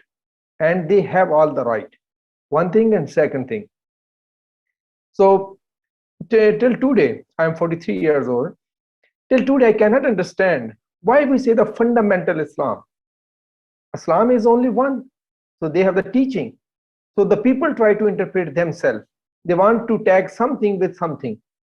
So if somebody is doing, for example, a terrorism, the fundamental Islam, it's not a fundamental Islam. Islam is Islam, then people are doing some activities, they are even prohibited in Islam, like ISSI. They were slaughtering the people. They were doing all the things bad at the name of Islam. It has nothing to do with Islam. It was fundamentally the wrong practices of ISSI or any other group which are doing these things. So One thing, and second thing, if we have to look at the Afghanistan, so look at its population diversity. So Pashtun, Tajik, Hazara, Uzbek. So these are different ethnicities, they're living there. So what is the bond of there, you can say, that which can bring all of them together? If we start to talk about these everything on the ethnicity and these things, they want their different countries, maybe different regions. So the common thing among most of them is their religion, on which they are agree, and they have this strong bond in the contemporary Afghanistan. If we need to understand the contemporary Afghanistan, so this is the one thing which is the uniting factor for them. Then they come under the Afghan nationality. Otherwise, they are proud of their ethnicities. If you talk about if you talk to Pashtun, they are proud of to be a Pashtun. If you talk to the Tajik, they are proud to be the Tajik. And the Hazara, they are proud to be the Hazara. So again, I'm putting this, my situation is here. Try to understand Afghanistan with the lens of Afghanistan. And we need to talk about, as Hussein was talking about, the Loresh, when he was talking about to put the economic proposal first on the table. That is the fundamentally required right now. If you are depriving them their livelihoods, and if you are not giving them any chance, you are creating the blockades, you want them to starve or something like that. What you did with that, this name of the responsibility to protect in Libya, the country which was the prosper. Now the people are dying, starving. So even the UN is saying like that, hundreds of thousands of people at the verge of the starvation. So that is type of the, you can say, the consensus you want, or the something system you want to introduce, where the people must be died. If the people died, so where is the human right? There is a new human right for the dead. So if they live, then you can talk about the human rights or these other values. So my again suggestion is that please try to understand Afghanistan according to their needs. 85% labor market, as you talk about the labor force, their jobs are unsecure. 85%. This is a huge number. They are not sure about their jobs, and their food insecurity near to the 80% again. So what in this context, what Afghanistan need? The help for the economic opportunity. One thing, and second thing, and look at that. If you talk about as Hussein was mentioning about the drug, when there was only one incident in Afghanistan when there was a zero production of the poppy, that was under the rule of the Taliban. When the Taliban was overthrown, then again the more than the 50% poppy was being cultivated in Afghanistan. So what should be the answer? Who were the responsible? At that time, Taliban was not in power. In power was the European countries, America, or their elected governments. So why there was the poppy? If there's so much concern about the drug, so why there a drug which was vanished during the Afghan government, Taliban government, it came up like that, the 50% of the land was under poppy. So we need to be very careful about that. And we need to be fair, and we need to give the chance to the Afghanistan and Afghani people to decide for themselves what they want. Don't impose that, oh, this action is not good, this is a fundamentalist Islam, this is not according to the liberty, this is not according to democracy. Democracy has a different connotations. For me, democracy is a means to achieve good governance and prosperity of people. It is not the end product. You have a government, like the Western countries are talking about. This is the end product. You have a government. No, for me, it is a mean to achieve good governance and the prosperity. If you are failed to deliver that, whatever system you say that either it's a vote based, either it is whatever based, you are not a democrat, because the fundamental rights of the community has been taken away, and they are deprived of their decent life. If you are taking away their decent life and saying this is a democracy, sorry, I don't agree on that. So again, at the end, I just want to conclude here. Kindly, that would be the request to the world, especially to the Western countries and their innocent people, because they were fed to the media like that, the Taliban, something like that, like they are being, like no, the media is feeding the people. So China is the greatest threat. If the China BRI becomes successful, maybe the world will be tremble. No, world will be in a better shape. So we need to give them a chance to decide for themselves. Thank you. Okay, so I have a few questions. Diane, do you have anything else that you want to say at this point? Okay, fine. No. I have one particularly for Hussein, and then one for Harley, and I'm going to do the one for Hussein first. Okay, so says this. Earlier in your presentation, you referenced an initial effort from China in 2017 to expand its One Belt, One Road in the region. However, this was sabotaged and stalled when the needed materials, transportation corridors, and energy were literally physically attacked by the British and US created terrorists. Question: as this glorious plan for development shifts into another gear now, by what means or how are those relevant to these projects going to defeat the others from derailing the process of development and progress?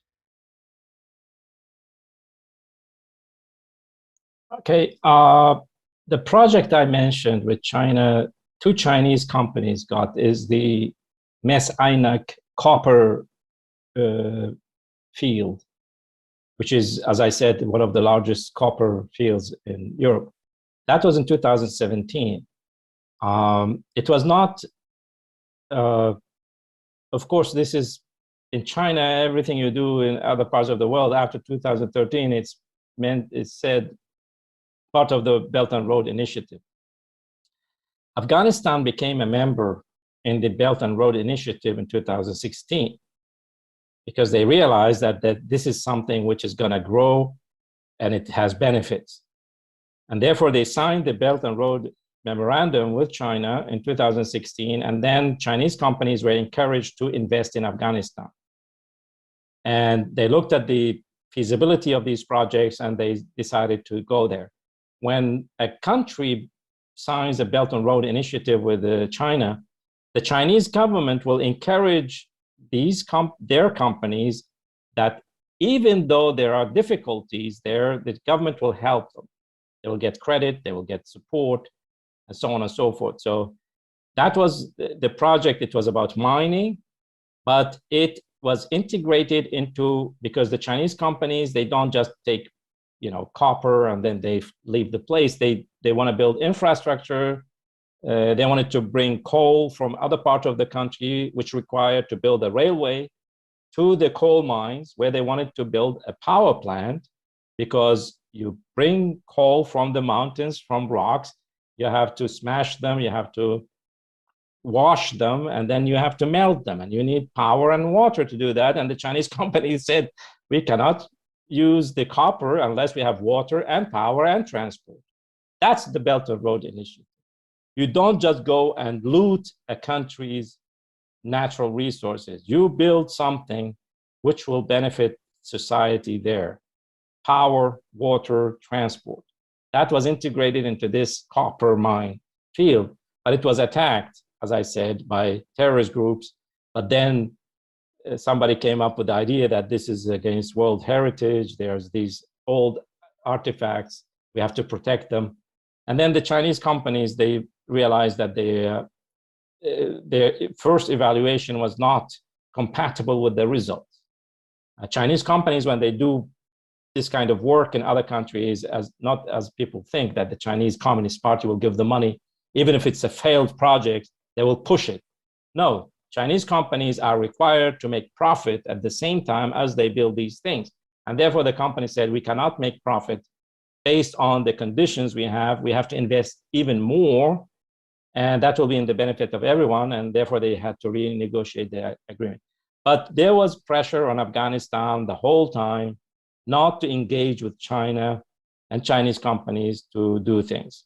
I know this as a fact from Iraq, where the United States pressured the Iraqi government not to work with China to rebuild the country. The United States did not offer an alternative to rebuild Iraq. That's why we don't have electricity in Iraq 17 years after the United States and Britain invaded Iraq. It's a rotten system which does not promote human development. That's the problem.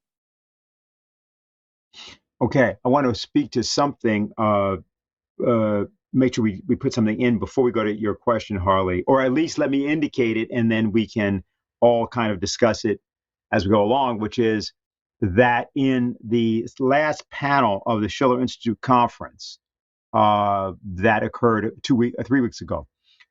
There was a brief discussion between Helga Sepp-LaRouche, two retired military officers of the United States, and a member of the Russian consulate who was speaking there.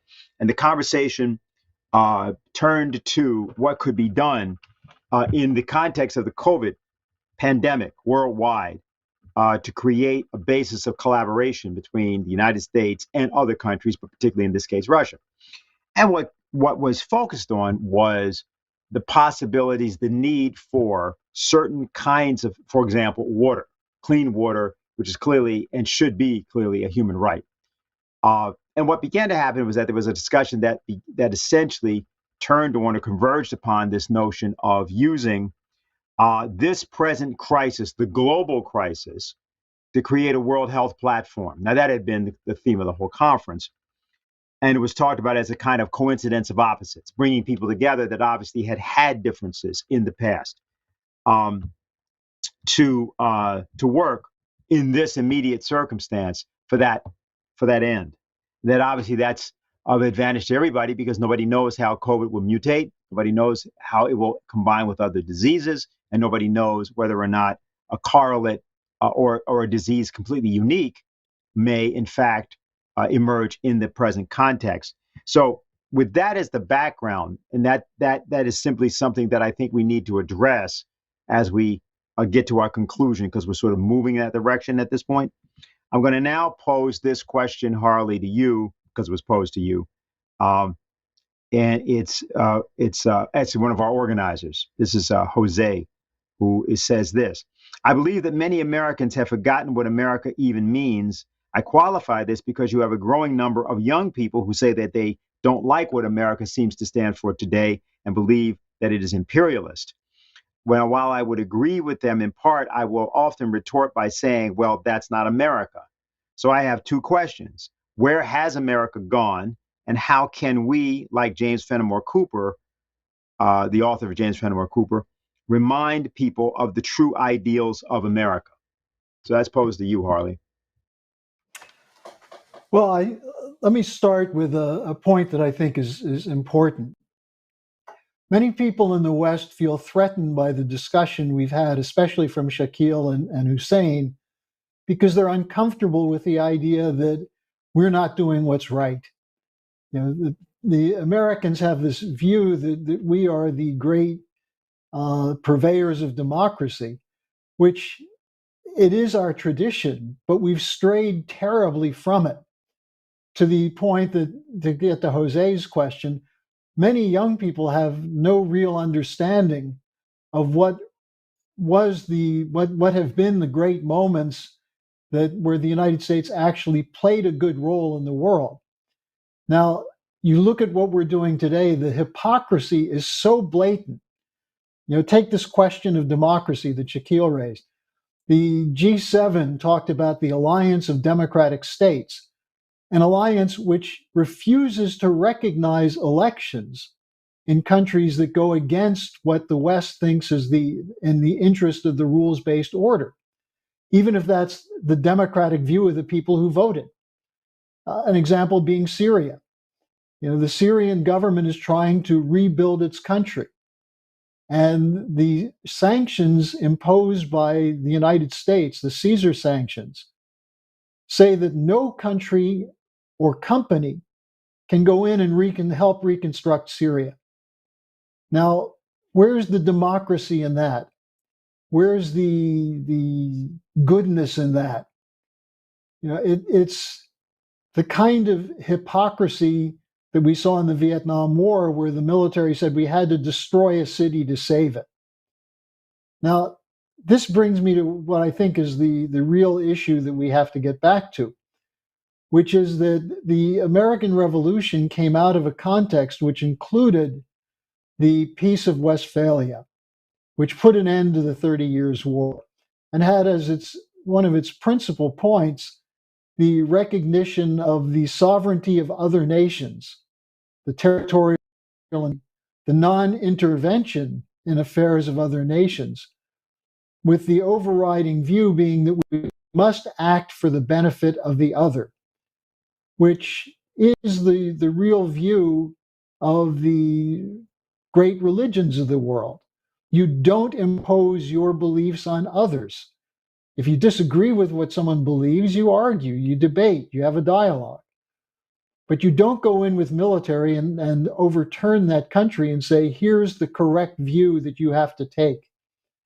So I think the question that has to be posed for younger people who are becoming political is to look at the aftermath of the 30 Years' War, the Peace of Westphalia, the way that was incorporated in the debates and discussions of the American the constitutional process, the way it was reflected through philosophers such as Leibniz, and to realize that philosophy is not something you study to sound esoteric, but to get at the question of what are the underlying assumptions that you have, and to be open to the idea that you might have wrong underlying assumptions, especially when it comes to how other people govern themselves.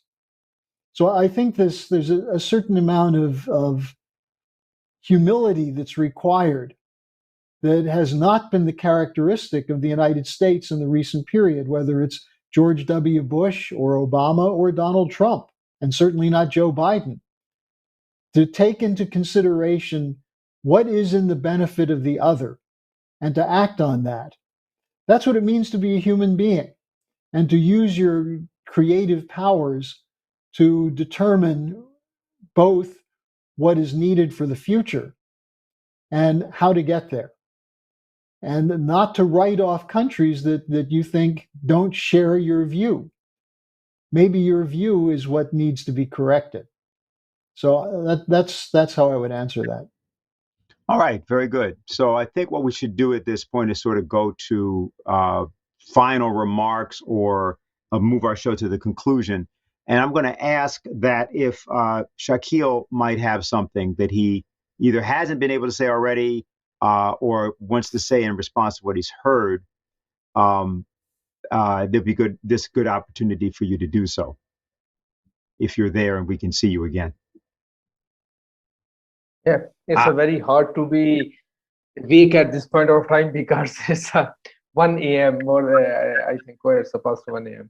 So I think Hussein and other my colleagues, they are absolutely right to say that. So we need peace and economic development simultaneously in Afghanistan, and we should not teach them what is good and what is bad. That would be the key. Another development which happened today, which is very important to understand the context and the spoilers of Afghanistan. As today, the President Ashraf Ghani, he asked the Afghanis, don't respect the Durand line. That will be, we have to see what implications it have in coming days. If Ashraf Ghani stays in power, that would be the spoiler from inside Afghanistan. And who is putting that notion that we also have to look into, who is putting these spoilers from within the country. Because if you look at the history of Pakistan and Afghanistan relations, it's a very bumpy. It's a very, in the beginning, we have only the tenure of Afghanistan, where Pakistan and Afghanistan, they have the very friendly relations. But most of the time, it's remained very bumpy. And let's see what happened. We are quite hopeful. This time, peace will have a chance. And peace will have a chance with the economic opportunity. And economic opportunity right now, they are emerging from the BRI. And China, as Hussein was talking about, the foreign minister is in Central Asia. Pakistan and China are in a very close contact.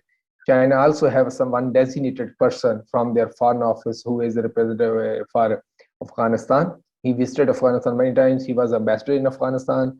He understands Afghanistan very much because he stayed there for a long time. So Chinese are quite, they have applied their tools. Pakistan is also working hand in hand all the areas. Today, Pakistan again reassured the world, we are the facilitator of peace. And our Prime Minister again and again said, we are here to be the partner in the peace, not in the conflict of the war. Because we know that for many years we are hosting refugees, what implication it brings, not only for the country, but also for the neighboring country also.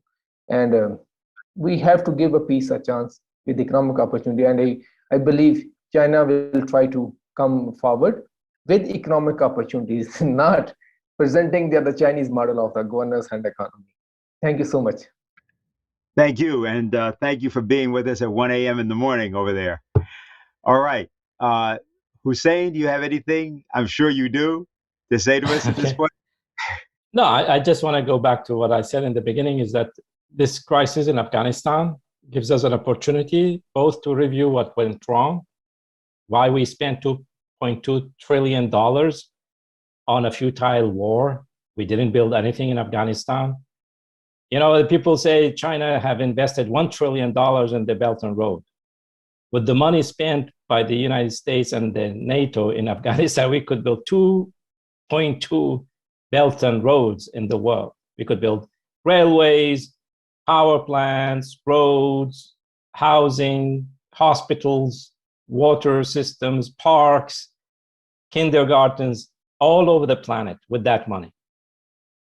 It's not only money, it's resources, real resources. American people work hard to earn these resources, and then it's given to people who go and spoil and burn them somewhere else and kill people and destroy things instead of building things.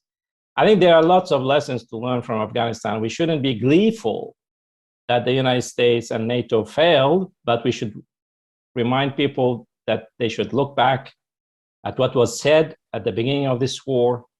Where has it ended? We also have to remind people to look what was said about China and the Belt and Road in 2013 and where it has ended. So therefore, we have to examine ourselves, examine our axioms, our beliefs, and many of these beliefs are fake.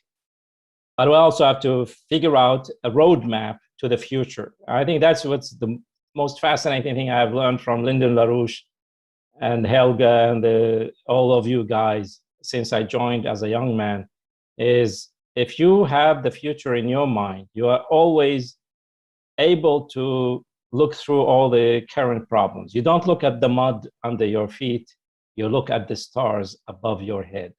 And I think this is a lesson for everyone. Okay, thank you. Thank you very much. Harley, let's come to you. You have anything that you haven't said that you'd like to say? Or you just want to second what? I just want to remind people. Yeah, I just want to remind people that all of this discussion is taking place at a moment of incredible economic fragility, a hyperinflation that's developing in the Western countries, the attempt to impose dictatorial powers in the hands of the central banks, the failure to invest in infrastructure. You know, we're talking about building a modern infrastructure in Afghanistan, and yet look at the situation in the United States with the infrastructure there.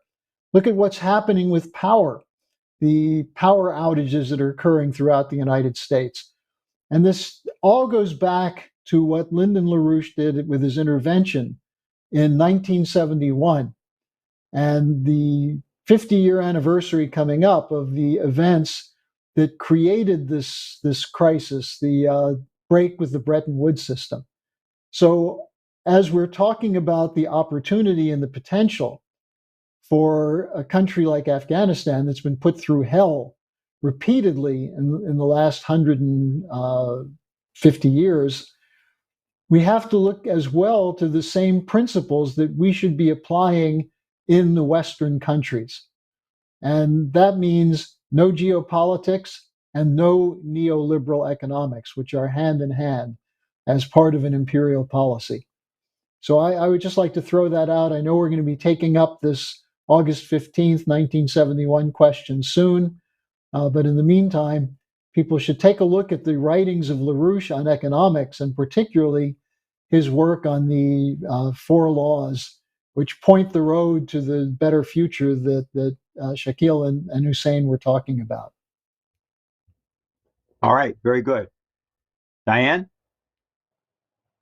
Well, I was just thinking that mankind has to grow up and here in the United States and in a lot of the West, we have to get over the idea that if someone else does something that works well, or they transform themselves as China has done, and as Hussein has said, some other nations have really made leaps and bounds in progress and the standard of living. Instead of trying to crush it or feel like it's a threat to us, we might consider learning something from it, lessons to be applied in our own country. And I was reflecting on Benjamin Franklin's study of Confucius, who he considered important enough to quote frequently in his newspaper in Philadelphia. And that really is the question of a true scientific mind, as opposed to the bread-fed scholar that Schiller talks about, where you delight in the discoveries of other human beings. You delight in the advances of mankind in solving problems.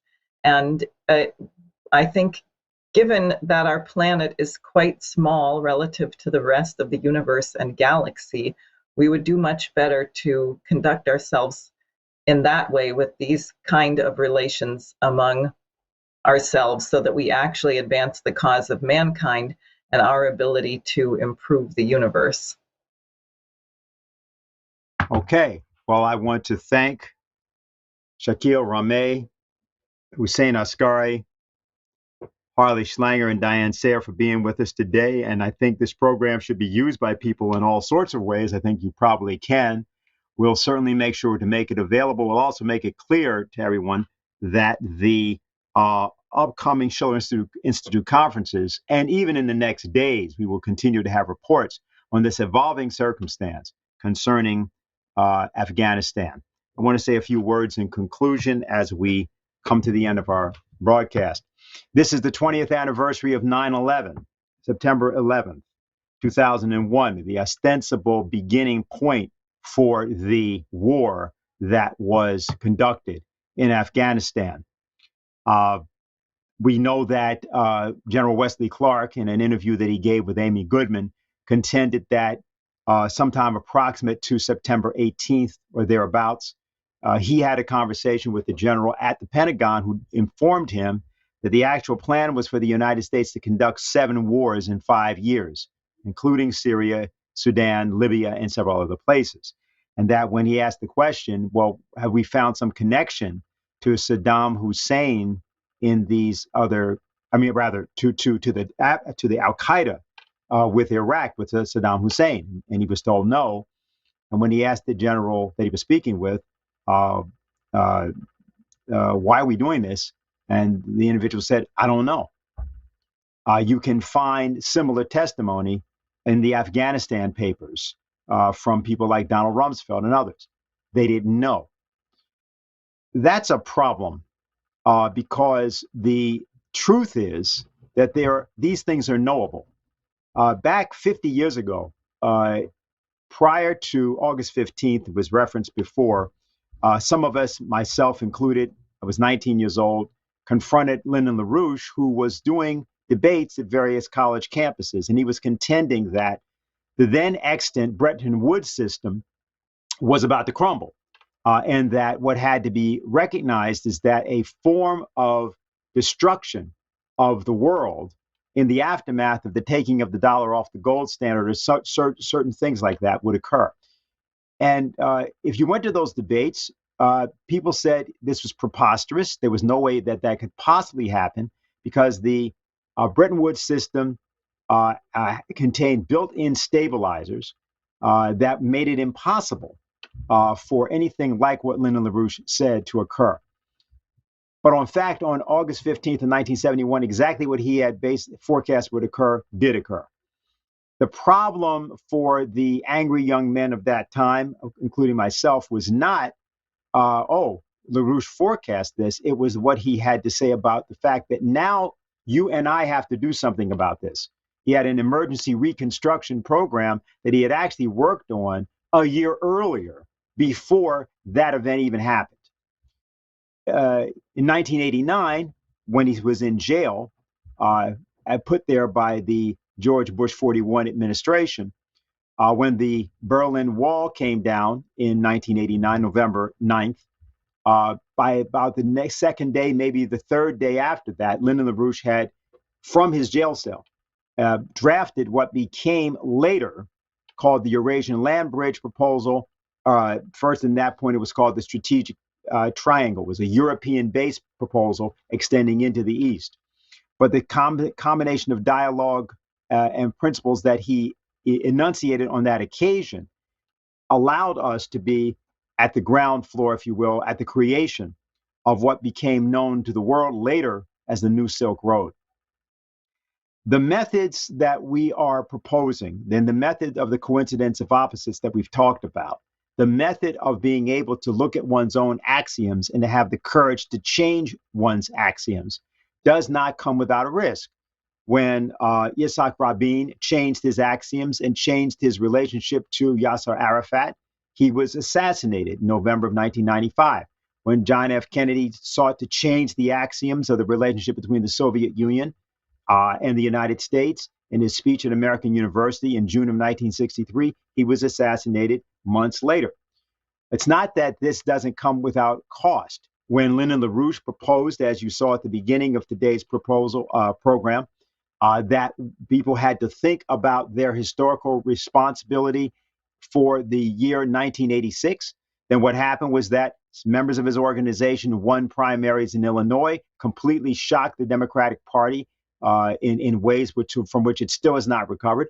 And then Lyndon LaRouche was submitted to a raid and was almost killed October 6th of 1986. Later on, he was incarcerated. But the issue is, what's the price of not standing up for what humanity believes or should believe in? What's the price for not standing up for what the United States Constitution and Declaration of Independence were supposed to mean?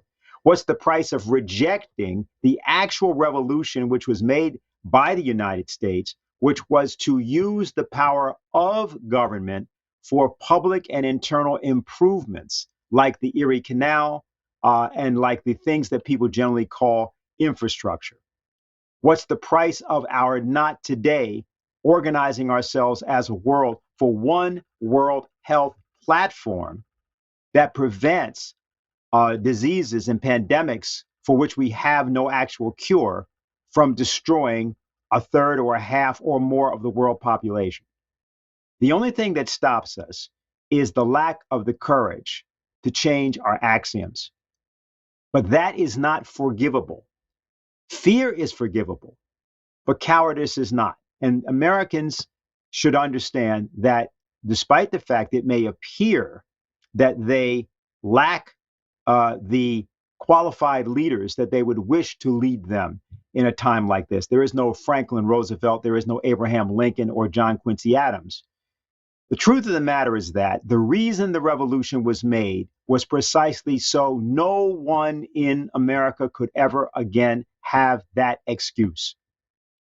That the power of the presidency of the United States, the power of the Constitution, the power of the Declaration of Independence is to be independent of the British Empire of the mind. The empire that says, I'm not responsible, that the buck doesn't stop with me, and that I'm not free to intervene in history for the greater good of mankind as a whole. That exists. It is part of the character of the American Republic, and it is that to which we are called. And it's true that one can decide that that's not your calling, but you cannot hide behind the idea of lack of knowledge. You do know enough to know that since 9/11, 2001, the United States has been on a wrong course. It's now time to correct it. And we invite you to join the LaRouche Organization, the Schiller Institute, and the independent campaigns that are now beginning to emerge around the United States in order to do that. So on behalf of the LaRouche Organization, we want to thank you for being with us this afternoon. We'll see you next week.